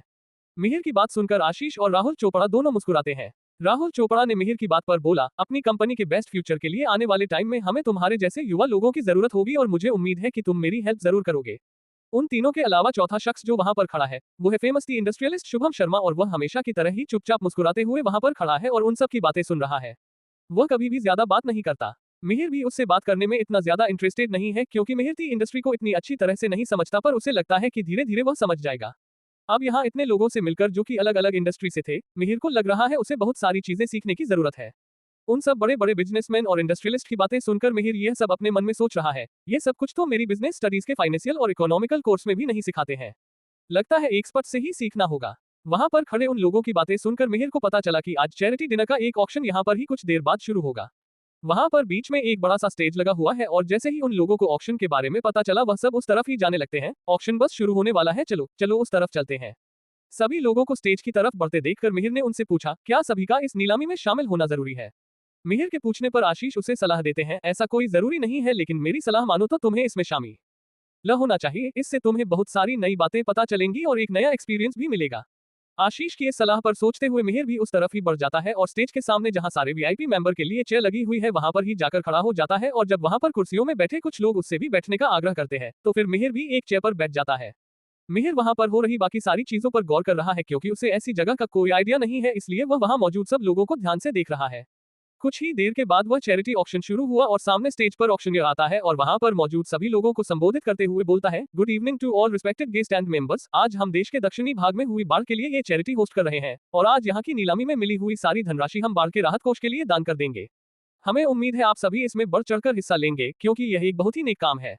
मिहिर नीचे बाकी सारे लोगों के बीच बैठा हुआ ऑक्शनियर की यह सारी बातें सुनता है, और तभी वह ऑक्शनियर दोबारा बोलना शुरू करता है, चलिए अब ज्यादा बात किए बिना मैं आप सभी को इस नीलामी के नियम समझा देता हूँ। मान लीजिए अगर किसी भी वस्तु की बोली 5000 से शुरू होगी और जो भी उससे ज्यादा बोली लगाएगा वह चीज उसको मिल जाएगी, लेकिन अगर दूसरा कोई व्यक्ति उससे ज्यादा बोली लगाता है तो फिर वह चीज दूसरे की हो जाएगी। किसी भी चीज की बोली बढ़ाने के लिए 3 मौके मिलेंगे, और अगर उस चीज के लिए किसी और ने बोली नहीं लगाई तो वह चीज की नीलामी सफल हो जाएगी। चलिए अब शुरू करते हैं। उसके बाद वह आदमी एक जोड़ी हरे रंग के कंगन सामने स्टेज पर शो करते हुए कहता है, यह है हमारी नीलामी के लिए आज की पहली चीज, एंटीक ग्रीन स्टोन ब्रेसलेट की एक जोड़ी, और इसकी कीमत है 1 लाख रुपए। तो कौन इसके लिए बोली लगाना चाहेगा? उन सभी गेस्ट और वीआईपी मेंबर्स के बीच बैठी हुई एक महिला ने उस ब्रेसलेट के लिए 1 लाख रुपए की बोली लगाई, और किसी ने भी उन कंगनों के लिए बोली नहीं बढ़ाई, इसलिए वह ब्रेसलेट उस महिला के हो गए। सभी लोग मिलकर उस महिला की तरफ देखने लगे। आखिर 1 लाख की रकम भी कोई छोटी मोटी रकम नहीं होती, तो जाहिर सी बात है वह महिला भी कोई रिच इंडस्ट्रियलिस्ट ही होगी, और मिहिर ने भी उस तरफ देखा। कुछ लोग अपनी कुर्सियों से उठकर चले गए, शायद वह अब नीलामी देखने में इंटरेस्टेड नहीं है, लेकिन मिहिर बिना हिले डुले वहीं बैठा रहा, नीलामी के लिए अगली वस्तु आने के इंतजार में। तभी मिहिर को ऐसा महसूस हुआ जैसे कोई उसे घूर रहा है। मिहिर चौकन्ना होते हुए इधर उधर देखने लगा, लेकिन उसे कुछ भी अजीब नहीं लगा। तभी अगले ही पल एक आदमी धीमे कदमों से उसकी ओर बढ़ने लगा। तो क्या होगा कहानी में आगे? कौन है ये आदमी? क्या रिश्ता है इसका मिहिर के साथ? क्या मिहिर इस नीलामी में कुछ खरीदेगा? इन सभी सवालों के जवाब जानने के लिए सुनिए रईस ज़ादा सिर्फ पॉकेट एफएम पर। CH39 प्यार की शुरुआत। उस नीलामी के दौरान स्टेज के सामने बैठे हुए मिहिर को ऐसा लगता है जैसे कोई उसे घूर रहा है, लेकिन चारों तरफ गौर से देखने के बाद भी उसे कुछ अजीब नहीं लगता। तभी कुछ पलों के बाद एक शख्स धीमे कदमों से मिहिर की ओर बढ़ता है। इस बात का एहसास होते ही मिहिर उस तरफ देखता है तो वो अपनी तरफ आते हुए आदमी को देखते ही पहचान जाता है और अपने मन में सोचते हुए कहता है, अरे ये सुंदर यहाँ क्या कर रहा है, मुझे इसके यहाँ इस नीलामी में होने की उम्मीद तो बिल्कुल नहीं थी। अब सबके सामने आकर फिर से मेरी असलियत ना बता दे। वैसे यह इतना पैसे वाला तो नहीं लगता कि यहाँ पर बोली लगाने आया होगा, लेकिन फिर यहाँ पर कर क्या रहा है, जरूर किसी मौके की तलाश में होगा। मिहिर को उससे हुई अपनी पहली मुलाकात अभी भी अच्छी तरह से याद है और उसे उम्मीद थी कि सुंदर भी उस मुलाकात को भूला नहीं होगा, इसलिए ही उसकी तरफ बढ़ते हुए वह कुछ ज्यादा ही मुस्कुरा रहा है और उसकी इस मुस्कुराहट ने मिहिर को सिर दर्द दे दिया है। लेकिन जैसे ही उसका मिहिर से सामना होता है वह उसकी चापलूसी करते हुए बोलता है, अरे मिहिर जी आप यहाँ। आपको यहाँ देखकर तो मेरा दिल खुश हो गया। मुझे पता है तुम्हें इस जगह के बारे में ज्यादा कुछ पता नहीं होगा, लेकिन अगर तुम चाहते हो तो मैं तुम्हारी मदद कर सकता हूँ। तुम बस मुझे बताओ कि तुम क्या जानना चाहते हो और अगर मुझे उस बारे में पता होगा तो मैं तुम्हें पूरी बात बताऊंगा। सुंदर के यह बात बोलने पर मिहिर की आंखों में एक अलग ही चमक नजर आने लगती है और वो इस बारे में सोचता है, हाँ ये सही है, मुझे पहले से ही इस जगह पर और इस नीलामी को लेकर ज्यादा कुछ समझ में नहीं आ रहा। अच्छा हुआ ये बेवकूफ मुझे मिल गया, इसे जरूर इन सब चीजों के बारे में पता होगा क्योंकि ऐसी जगहों पर तो ये घूमता रहता ही होगा और दूसरे ग्रेड के रिच लोगों के बारे में भी इसे जानकारी होगी। सही है, इससे ही पता कर लेता हूँ। मिहिर को इस तरह सोच में डूबा हुआ देखकर सुंदर ने उससे पूछा, क्या हुआ मिस्टर बिष्ट, क्या सोच रहे हैं? सुंदर के पूछने पर मिहिर ने जवाब देते हुए कहा, नहीं कुछ खास नहीं। वैसे सही कहा तुमने, मैं इस जगह के बारे में इतना ज्यादा नहीं जानता हूँ, तो फिर क्यों ना जब तुम्हारे पास समय हो तो मुझे इन सब के बारे में ठीक से बताओ। मिहिर की बात पर सुंदर खुश होते हुए बोला, हाँ आप जैसे नौजवानों को इन सब चीजों में पहले इतना इंटरेस्ट नहीं होता जब तक जरूरत नहीं पड़ती। पर चलिए कोई बात नहीं, मैं हूं ना, मैं किस दिन काम आऊंगा, मैं आपको बताता हूँ। अभी सुंदर और मिहिर आपस में बात कर ही रहे होते हैं कि तब तक एक वस्तु की नीलामी भी शुरू हो जाती है। तभी उन दोनों के कानों में एक तेज आवाज आती है और वह दोनों उस तरफ ही देखने लगते हैं। आखिरी बोली 20 लाख रुपए। एक अधेड़ उम्र के चश्मा पहने हुए आदमी ने वह बोली लगाई थी। उस आदमी की तरफ देख रहे हैं आप मिस्टर बिष्ट? उसी अधेड़ उम्र के चश्मा पहने हुए आदमी की तरफ इशारा करते हुए सुंदर मिहिर से कहता है। मिहिर उस तरफ की देखने लगता है और फिर सुंदर ने आगे कहा, इस आदमी ने आउट ऑफ सिटी जाकर अपना बिजनेस स्टार्ट किया है और अदर सिटी में इसकी जकी अच्छी ग्रोथ हुई और इसने वहां पर कई सारी अपनी प्रॉपर्टी खरीदी है और बहुत ही ज्यादा प्रॉफिट भी हुआ है इसे। मिहिर सुंदर की वह बात सुन रहा है और समझ भी रहा है। उसके बाद दूसरी तरफ से आवाज आए, एक औरत ने 25 लाख रुपए की बोली लगाई किसी चीज के लिए। जैसे ही वह औरत उस चीज के लिए बोली लगाती है उसकी तरफ इशारा करते हुए सुंदर मिहिर को उस औरत के बारे में बताते हुए बोलता है, ये सभ्य दिखने वाली महिला जिसने 25 लाख रुपए की बोली लगाई है वह ब्यूटी एंड आर्ट इंडस्ट्री से रिलेटेड है और इस वक्त मुंबई सिटी में इसका ब्यूटी आर्ट इंडस्ट्री में बहुत ही अच्छा बिजनेस है और यहाँ तक पहुंचने के लिए इसने बहुत ही ज्यादा हार्ड वर्क किया है। सुंदर की यह बात सुनने के बाद मिहिर उस औरत को थोड़ा सा गौर से देखता है और तभी ऑक्शनियर माइक पर बोलता है, 25 लाख 1, 25 लाख 2, 25 लाख 3 और ये antique gold and diamond ring इस महिला की होती है और इस महिला को ये नायाब अंगूठी मिलने के लिए कांग्रेचुलेशन और हमारे इस राहत कोष में इतने पैसे देने के लिए धन्यवाद। उस दूसरे सामान की नीलामी के बाद मिहिर ने सामने स्टेज पर नोटिस किया तो उसको समझ में आ गया कि यह तो बस शुरुआत है। नीलामी के लिए प्राचीन नालंदा राजवंशों की कई सारी पुरानी पेंटिंग, कुषाण राजवंश के प्राचीन चीनी मिट्टी के बर्तन और आज चीन सभ्यताओं के अन्य विरासतें भी आज की नीलामी में शामिल की गई है। चीनी मिट्टी के बर्तन भी भिन्न भिन्न प्रकार के हैं, लेकिन मिहिर को उन सब में से किसी में भी दिलचस्पी नहीं है। नीलामी के उन सारे सामान से ज्यादा इंटरेस्ट से तो वह सुंदर की बताई हुई बातें सुन रहा है। सुंदर से इतनी जानकारी मिलने के बाद मिहिर को लग रहा है कि अब सुंदर को इससे ज्यादा और कुछ नहीं पता है, इसलिए वह नीलामी खत्म होते ही अब और देर वहां पर नहीं रुका और एक ठंडी सांस भरते हुए सुंदर को वहां पर छोड़कर उस जगह से आगे बढ़ गया। तारांकन तारांकन तारांकन तारांकन तारांकन। मिहिर ने वहां पर चारों तरफ इधर उधर नजर डाली। नेहा उसे कहीं भी नजर नहीं आई, शायद वह पहले ही वहां से जा चुकी है। लेकिन उसी समय उसे आलिया कपूर उस ऑक्शन हॉल से बाहर निकलते हुए दिखाई दी तो मिहिर भी उसके पीछे ही चला गया। नेहा और आलिया दोनों के बारे में सोचते हुए मिहिर ने अपने मन में कहा, लगता है नेहा अपना काम खत्म करके वापस चली गई है। वैसे अच्छा ही है, अब मुझे आलिया के साथ थोड़ा टाइम स्पेंड करने का चांस मिल जाएगा। आलिया ने मिहिर को अपने पीछे आते हुए नोटिस कर लिया है, लेकिन फिर भी उसने इस तरह से रिएक्ट किया जैसे कि उसने मिहिर को देखा तक नहीं है और डायरेक्ट बार काउंटर के सामने जाकर खड़ी हो गई और बार टेंडर से बोलकर अपने लिए एक ड्रिंक बनवाने लगी। आलिया को वहां पर अकेले देखकर मिहिर भी आकर उसके साथ ही खड़ा हो गया और उसने अपने हाथ में पकड़ा हुआ वाइन का ग्लास आलिया को थमा दिया और आलिया ने भी मुस्कुराते हुए मिहिर के हाथ से वह ग्लास ले लिया और मुस्कुराते हुए उसकी तरफ देखकर कहा, मुझे नहीं पता है कि तुम इस तरह के पब्लिक गुड्स को खरीदने में इंटरेस्टेड होगे। आलिया की बात का जवाब देते हुए मिहिर बोला, तुम भी मेरी तरह इसी बिजनेस इंडस्ट्री से हो तो ये बात तो तुम बहुत अच्छी तरह से जानती होगी कि जितना हम बिजनेसमैन कमाते हैं उतना ही हमें सोसाइटी को वापस भी देना पड़ता है, फिर चाहे वह डायरेक्टली दे या इनडायरेक्टली। लेकिन आपको उतना ही मिलता है जितना आप वापस करते हैं और एक स्वार्थी बिजनेसमैन अपने फायदे के लिए इतना तो कर ही सकता है। अपने हाथ में पकड़े हुए वाइन ग्लास से एक सिप लेते हुए मिहिर को ताना मारने वाले अंदाज में आलिया ने कहा, अच्छा तो तुम इतना सब सोचकर यहाँ पर आए थे, मुझे तो लगा कि सिर्फ सुंदर लड़कियों से घिरे रहने के लिए ही तुम आज के इस चैरिटी डिनर में आए हो।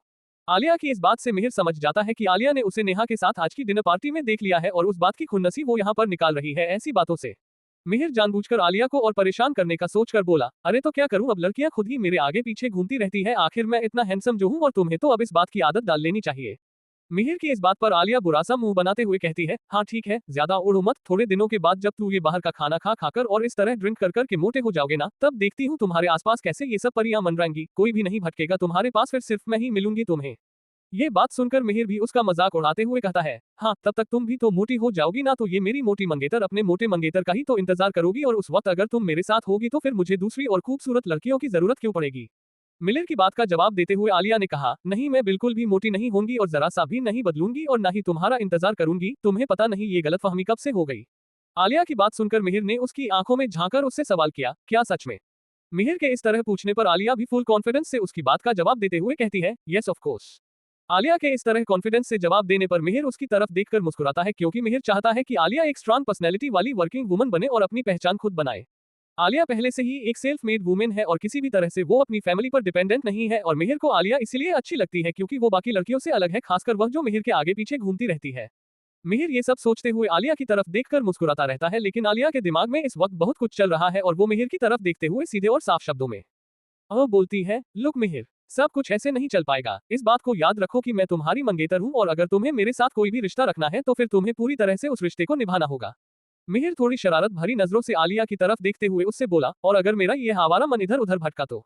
आलिया गुस्से में मिहिर को घूर कर देखते हुए एकदम गंभीर होकर कहती है, तो फिर मैं तुम्हारे ये सारे दांत तोड़ दूंगी और फिर तुम किसी भी लड़की को देखकर स्माइल भी नहीं कर पाओगे, बस फिर सब ठीक रहेगा।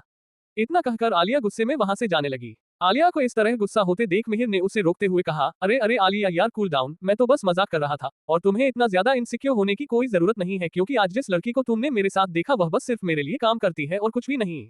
मिहिर की बात सुनकर आलिया एकदम नॉर्मल होते हुए कहती है, अच्छा लेकिन मैंने तो किसी भी लड़की के बारे में नहीं पूछा, तो फिर तुम इस तरह से सफाई क्यों दे रहे हो। आलिया की ऐसी बातें सुनकर मिहिर समझ जाता है कि आलिया बस उसे बातों में फंसा रही है और उसने अपना काम कर दिया। आलिया इतना बोलकर मुस्कुराते हुए मिहिर से दूर चली जाती है और जाते वक्त एक बार पीछे मुड़कर मिहिर की तरफ देखकर उसे आंख मारती है। मिहिर आलिया की इस हरकत पर भी वहीं पर खड़ा बस हल्के से मुस्कुराकर रह जाता है। मिहिर वहां से दूर जाती हुई आलिया को रोककर उससे बात करना चाहता है कि तभी उसकी तरफ आते हुए सुंदर ने उसे आवाज लगाते हुए कहा, नीलामी फिर से शुरू हो रही है, आप यहाँ पर खड़े खड़े क्या कर रहे हैं मिस्टर बिस्ट। चलिए और मेरे साथ चलकर देखिए, क्योंकि इस बार नीलामी के लिए जो आइटम है वह आपको जरूर पसंद आएगी। सुंदर की आवाज से मिहिर का ध्यान उसकी तरफ होता है और उसकी यह बात सुनकर मिहिर उससे पूछता है, अच्छा ऐसा कौन सा आइटम है इस बार नीलामी के लिए, चलो चलकर देखते हैं। इतना बोलकर मिहिर सुंदर के साथ ही वापस ऑक्शन हॉल की तरफ ही चला जाता है। ऑक्शन हॉल में पहुंचने के बाद एक चेयर पर बैठ जाता है और सुंदर उसकी चापलूसी करते हुए उसकी चेयर के साइड में ही खड़ा हो जाता है, और उन दोनों के वहां पर पहुंचते ही सामने स्टेज पर एक महिला अपने हाथ में पकड़ी हुई ट्रे पर कुछ सामान रखा हुआ लेकर स्टेज पर आती है। तो क्या होगा आगे, क्या आलिया को मिहिर पर ट्रस्ट है या फिर उसकी इनसिक्योरिटीज दिन पर दिन बढ़ती ही जाएंगी, और ऐसा क्या आइटम आया है नीलामी के लिए इस बार, जाने के लिए सुनते रहिए राइस ज़्यादा सिर्फ पॉकेट एफएम पर। CH40 खेल का मजा। मिहिर खुद से आलिया को दूर जाते हुए देख रहा होता है और वो उसे रोकना भी चाहता है, लेकिन तभी उसे सुंदर की आवाज सुनाई देती है, मिहिर बिस्ट आइए, नीलामी फिर से शुरू होने जा रही है और इस बार नीलाम होने वाला सामान आपको जरूर पसंद आएगा। मिहिर ये सुनकर एक बार फिर स्टेज की ओर चला जाता है। नीलामी का अगला राउंड शुरू होता है और एक लड़की नीलाम होने वाला अगला सामान लेकर स्टेज पर आती है और सभी की नजरें उस तरफ ही चली जाती है। तभी स्टेज पर मौजूद होस्ट की आवाज सुनाई देती है, अब नीलामी के लिए आपके सामने है प्राचीन महानतम गूढ़ राजवंश का खरे सोने का बना हुआ गरुड़ के चिन्ह वाला पेंडेंट। स्टेज पर खड़ी वो लड़की सभी को दिखाने के लिए वह पेंडेंट अपने गले में पहन लेती है और सभी लोग उस पेंडेंट को बड़े ही गौर से देख रहे हैं। उन सभी लोगों के बीच बैठा हुआ मिहिर भी उस गरुड़ पेंडेंट को काफी ध्यान से देखता है और उसे इस तरह पेंडेंट को घूरता पाकर साथ बैठा सुंदर समझ जाता है कि मिहिर को इस पेंडेंट में दिलचस्पी है। वो खुश हो जाता है क्योंकि उसका अंदाजा सही निकला है। उस पेंडेंट से जुड़ा हुआ लंबा इतिहास स्टेज पर खड़े आदमी ने सभी को सुनाया और नीचे जितने भी लोग नीलामी का सामान खरीदने आए थे सभी पूरी दिलचस्पी के साथ उस पेंडेंट से जुड़े इतिहास को सुन रहे हैं। उस आदमी ने कहा, जैसा कि आप सभी को पता ही है, प्राचीन वेदों पुराणों और चिन्हों में गरुड़ हमेशा से स्वर्ग के गौरव और भगवान विष्णु के वाहन का प्रतीक है। यह हमारे धार्मिक गौरव का भी प्रतीक रहा है। जो भी इसे अपने पास रखता है उसकी जिंदगी से यश और गौरव कभी अलग नहीं होते। इसलिए इस पेंडेंट की शुरुआती कीमत 6 लाख रुपए है और जो भी अगली बोली लगाएगा उसमें हर बार 1 लाख रुपए बढ़ जाएंगे। अपनी जगह पर खड़े हुए मिहिर की तरफ थोड़ा सा झुकते हुए सुंदर उससे कहता है, छोटे सरकार, आपको नहीं लगता शुरुआत में ही 6 लाख रुपए की कीमत इस पेंडेंट के लिए थोड़ी ज्यादा ही रख दी है इन लोगों ने। मिहिर के लिए ये रकम इतनी कोई ज्यादा नहीं है, इसलिए वह इस बात पर बस हल्का सा मुस्कुराया और दोबारा से सामने देखने लगता है। स्टेज पर खड़ा हुआ वो ऑक्शनियर थोड़ा सा एक्साइटेड होते हुए बोलता है, हाँ तो अब आप सब बोली लगाए और देखते हैं कि आप सब में से कौन होगा लकी बिजनेसमैन जिसके हिस्से में ये गौरवशाली और यशस्वी गरुड़ पेंडेंट आएगा। वहां पर मौजूद ज्यादातर युवा बिजनेसमैन हैं जिन्हें इस पेंडेंट की असली कीमत भी नहीं पता और वो लोग 6 लाख रुपए इस पर खर्चना भी नहीं चाहते। इसलिए वह लोग इस पेंडेंट के लिए बोली नहीं लगा रहे हैं, लेकिन कुछ अनुभवी और अधिक आयु वाले बिजनेसमैन उस पेंडेंट की शुरुआती कीमत 6 लाख की बोली को बढ़ाकर 7 लाख कर देते हैं। दूसरी तरफ से बोली बढ़ाने की एक और आवाज आती है, 8 लाख। उस पेंडेंट की तरफ एक नजर डालते हुए वहां पर बैठे लोग अगली 9 लाख की बोली लगाने का विचार कर ही रहे हैं कि तभी एक तरफ से आवाज आती है, 10 लाख। यह नीलामी अब एक लड़ाई में तब्दील हो रही है और ये लड़ाई है वहां पर मौजूद बिजनेसमैन के बीच अपनी अपनी पावर, पोजीशन और इज्जत बचाने की। लेकिन जिसने भी 2 लाख की बोली बढ़ाते हुए सीधा 10 लाख की बोली लगाई है, सब हैरान होकर उस तरफ ही देखने लगते हैं और सभी के साथ वहां पर बैठा हुआ मिहिर भी उस तरफ ही देखने लगता है और मिहिर के साथ साथ बैठी आलिया कपूर भी उस ओर देखने लगती है। उस शख्स को देखते ही मिहिर के चेहरे पर मुस्कान नजर आने लगती है, क्योंकि ये शख्स कोई और नहीं बल्कि मिहिर का दुश्मन आदित्य सिंह है। आदित्य ने अभी अपनी दुश्मनी के चलते मिहिर को किडनैप भी करवाया था। लेकिन आदित्य सिंह बहुत ही ज्यादा रुतबे और पैसे वाला आदमी है, तो जैसे ही सबको पता चलता है उस पेंडेंट के लिए 10 लाख की बोली लगाने वाला आदमी आदित्य सिंह है, तो फिर उसके सामने किसी और की भी उस गरुड़ पेंडेंट के लिए बोली लगाने की हिम्मत नहीं होती और सब एकदम शांत हो जाते हैं। आदित्य सिंह आगे आता है और मिहिर की तरफ अजीब ढंग से मुस्कुराते हुए देखकर आगे बढ़ता है और उसके सामने वाली कुर्सी पर एकदम आराम से फैलते हुए बैठ जाता है। मिहिर समझ जाता है कि आदित्य सिंह ये सब सिर्फ और सिर्फ अपना रौब दिखाने के लिए कर रहा है। आदित्य की 10 लाख की बोली के बाद वहां पर एकदम सन्नाटा पसर चुका है, तो कुछ देर के बाद स्टेज पर खड़ा ऑक्शनियर बोलता है, कोई और बोली नहीं बढ़ा रहा है तो 10 लाख एक। ऑक्शनियर की बात पूरी होने से पहले ही वहां पर एक तेज आवाज गूंजती है, 11 लाख। आज रात की नीलामी में ये पहली बार है जब मिहिर ने किसी भी चीज पर कोई बोली लगाई है और वह भी सीधा आदित्य के खिलाफ। मिहिर के बोली लगाते ही सुंदर ने कहा, ये आप क्या कर रहे हैं? इतने पैसे इस पेंडेंट पर खर्चना सही नहीं है। मिहिर ने मुस्कुराते हुए कहा, लेकिन किसी को सबक सिखाने और उसकी अकड़ को तोड़ने के लिए काफी है। सुंदर ने हैरान होते हुए पूछा, किसकी बात कर रहे हैं आप? मिहिर ने आदित्य की ओर इशारा करते हुए कहा, यहाँ इस पार्टी में कोई ऐसा नहीं है जो इस आदित्य से दुश्मनी मोल लेने की हिम्मत कर सके, इसलिए अब कोई और बोली नहीं लगाएगा। लेकिन इस आदित्य को पता होना चाहिए कि इसका बाप अभी यही बैठा है। इतना कहकर मिहिर सुंदर की ओर देखकर आंख मारता है। आदित्य सर के खिलाफ बोली लगाने की हिम्मत किसने की? 11 लाख की बोली सुनते ही सभी ने मुड़कर उस तरफ देखा जिस तरफ से आवाज आई है। चारों तरफ फुसफुसाहट शुरू हो जाती है। मिहिर को पहचानते ही वहां मौजूद एक शख्स बोलता है, अरे ये तो मिहिर बिष्ट है, आदित्य से पहले भी इसका पंगा हो चुका है एक बार कार को लेकर। उसी की बात सुनकर दूसरा आदमी बोला, क्या कहा तुमने? आदित्य सर से पंगा मतलब इस लड़के की पावर को भी कम नहीं समझना चाहिए। अगर यह सीधे तौर पर आदित्य सिंह से पंगा ले रहा है तो ये भी कोई छोटा मोटा आदमी तो नहीं होगा। वहां आसपास बैठे एक नौजवान बिजनेसमैन ने इस बात में थोड़ी और दिलचस्पी लेते हुए कहा, अच्छा तो मतलब अब नीलामी नहीं, दो रईसजादों के बीच अपनी रईसी को लेकर जंग होगी, अब तो बहुत मजा आएगा। उस बिजनेसमैन का दोस्त भी उसे हाई फाई करते हुए बोलता है, हाँ सच में, अब तो ये शो बहुत इंटरेस्टिंग होने वाला है, चलो देखते हैं किसकी जीत होगी। आदित्य ने जब उस ऑक्शन हॉल में एंट्री की थी तब से लेकर अब तक वही सबके बीच आकर्षण का केंद्र बना हुआ था, क्योंकि उसने उस पेंडेंट की बोली को सीधा 2 लाख बढ़ा दिया था और इसीलिए सब आदित्य की वाहवाही कर रहे थे। लेकिन अब उसने अपने आसपास बैठे लोगों को मिहिर का नाम लेकर कानाफूसी करते हुए सुना तो उसे मिहिर पर बहुत ही ज्यादा गुस्सा आ रहा है, क्योंकि उसे अपने अलावा किसी की भी तारीफ हो ये बिल्कुल पसंद नहीं। आदित्य को मिहिर पर गुस्सा तो आ रहा है, लेकिन फिर भी उसने शांत बने रहने का नाटक किया और चुपचाप बोली आगे बढ़ाते हुए बोला, 12 लाख। आदित्य की अगली बोली सुनकर मिहिर ने भी अपने साथ खड़े सुंदर को अगला कार्ड उठाने का इशारा किया और उसकी बात सुनकर सुंदर ने कार्ड उठाते हुए कहा, मिस्टर बिष्ट की तरफ से अगली बोली 13 लाख। मिहिर भी आदित्य को टक्कर देने के पूरे मूड में है। आदित्य भी इतनी जल्दी हार मानने वालों में से नहीं है, इसलिए अगली बोली लगाते हुए वह बोला, 15 लाख। उस पेंडेंट की कीमत अब दोगुने से भी ज्यादा हो गई है और सभी अब उम्मीद भरी नजरों से मिहिर की तरफ देख रहे हैं। वहां पर मौजूद सभी लोगों को लग रहा है कि मिहिर जैसे अब तक सीधे तौर पर आदित्य से मुकाबला कर रहा था, वैसे ही आगे भी वह अगली बोली जरूर लगाएगा, लेकिन मिहिर अब बिल्कुल शांत बैठा रहा। उसने ना तो खुद अगली बोली लगाए और ना ही अपनी तरफ उम्मीद भरी नजरों से देखते हुए सुंदर को कोई भी इशारा किया, वह बस कुछ सोच रहा है या फिर शायद बहुत कुछ। सुंदर ने कहा, आप आगे क्यों नहीं बढ़ रहे? मिहिर ने जवाब दिया, समझदार इंसान सिर्फ अपना फायदा करने में विश्वास नहीं रखता बल्कि अपने दुश्मन का नुकसान करने में भी विश्वास रखता है। तुमने खुद ही कहा था कि इस पेंडेंट की शुरुआती कीमत ही बहुत ज्यादा रखी गई, तो अब इस बेवकूफ आदित्य ने उसे डबल पैसों में खरीद लिया। नुकसान किसका हुआ, उसका या हमारा? मिहिर की बात सुनते ही सुंदर हैरान नजरों से मिहिर को देखने लगा और मन ही मन उसकी तारीफ भी करने लगा। थोड़ी देर तक उस गरुड़ पेंडेंट की बोली जब 15 लाख से ज्यादा आगे नहीं बढ़ी तो ऑक्शनियर ने तेज आवाज में उन सभी का ध्यान अपनी तरफ करते हुए कहा, कोई भी बोली नहीं बढ़ा रहा है। 15 लाख एक, 15 लाख दो, 15 लाख तीन। और यह एंटीक गरुड़ पेंडेंट नौजवान बिजनेस टाइकून आदित्य सिंह का हुआ। फाइनल डील 15 लाख की, बधाई हो सर। उस पेंडेंट की वह डील आदित्य के नाम होते ही वहां पर खड़े सभी लोग बहुत ही ज्यादा निराश हो गए, क्योंकि उन्हें लगा था कि यह बोली लगाने वाली लड़ाई थोड़ी तो लंबी चलने वाली है और वहां पर उन लोगों के लिए देखने के लिए बहुत ही अच्छा टशन भरा शो होने वाला है आदित्य और मिहिर के बीच। लेकिन ऐसा कुछ नहीं हुआ, बल्कि मिहिर ने तो बहुत जल्दी हार मान ली और वो सब अब मिहिर को बुरा भला बोलने लगे। आया बड़ा आदित्य सिंह से पंगा लेने वाला, उसके आगे 10 मिनट टिक तो पाया नहीं, बस जहां 15 लाख तक पहुंची बोली, बस मुंह बंद हो गया। हाँ तो जितनी औकात थी उतना ही तो बोलेगा। हाँ सही कहा, ढोंग करने वाले लोगों की इतनी ही औकात होती है, बस दिखावा ज्यादा करते हैं। उन सभी लोगों को लगने लगा कि मिहिर की आदित्य के आगे कोई औकात नहीं है और वह बस ऐसे ही दिखावा कर रहा था और ज्यादा दाम आगे बढ़ने पर उसकी बोलती बंद हो गई। सब लोग आदित्य को बधाई देने उसके पास गए, तभी चापलूसी करने वाला एक कंपनी का डायरेक्टर आदित्य से बोला, बधाई हो आदित्य सर। ये गरुड़ चिन्ह वाला एंटी ग्लोरियस पेंडेंट आपकी हाई पर्सनैलिटी से ही मैच होता है, ये किसी और के हिस्से में तो जाना ही नहीं चाहिए था। आदित्य खुश होकर सब सुन रहा है। इस वक्त आदित्य को गरुड़ पेंडेंट मिलने से ज्यादा खुशी मिहिर को हराने की है, लेकिन उसे क्या पता असली जीत किसकी हुई है। तभी एक आदमी ने मिहिर की ओर देखते हुए कहा, ये मिहिर बिष्ट तो इतनी जल्दी आदित्य से डर गया। ये बात सुनते ही आसपास खड़े सब लोग जोर जोर से हंसने लगे। तभी नीलामी के लिए अगले सामान के रूप में एक बेहद खूबसूरत और anti glaze teapot stage पर आया तो आदित्य सोच रहा है कि वह इस टी पॉट के लिए तो बोली नहीं लगाएगा।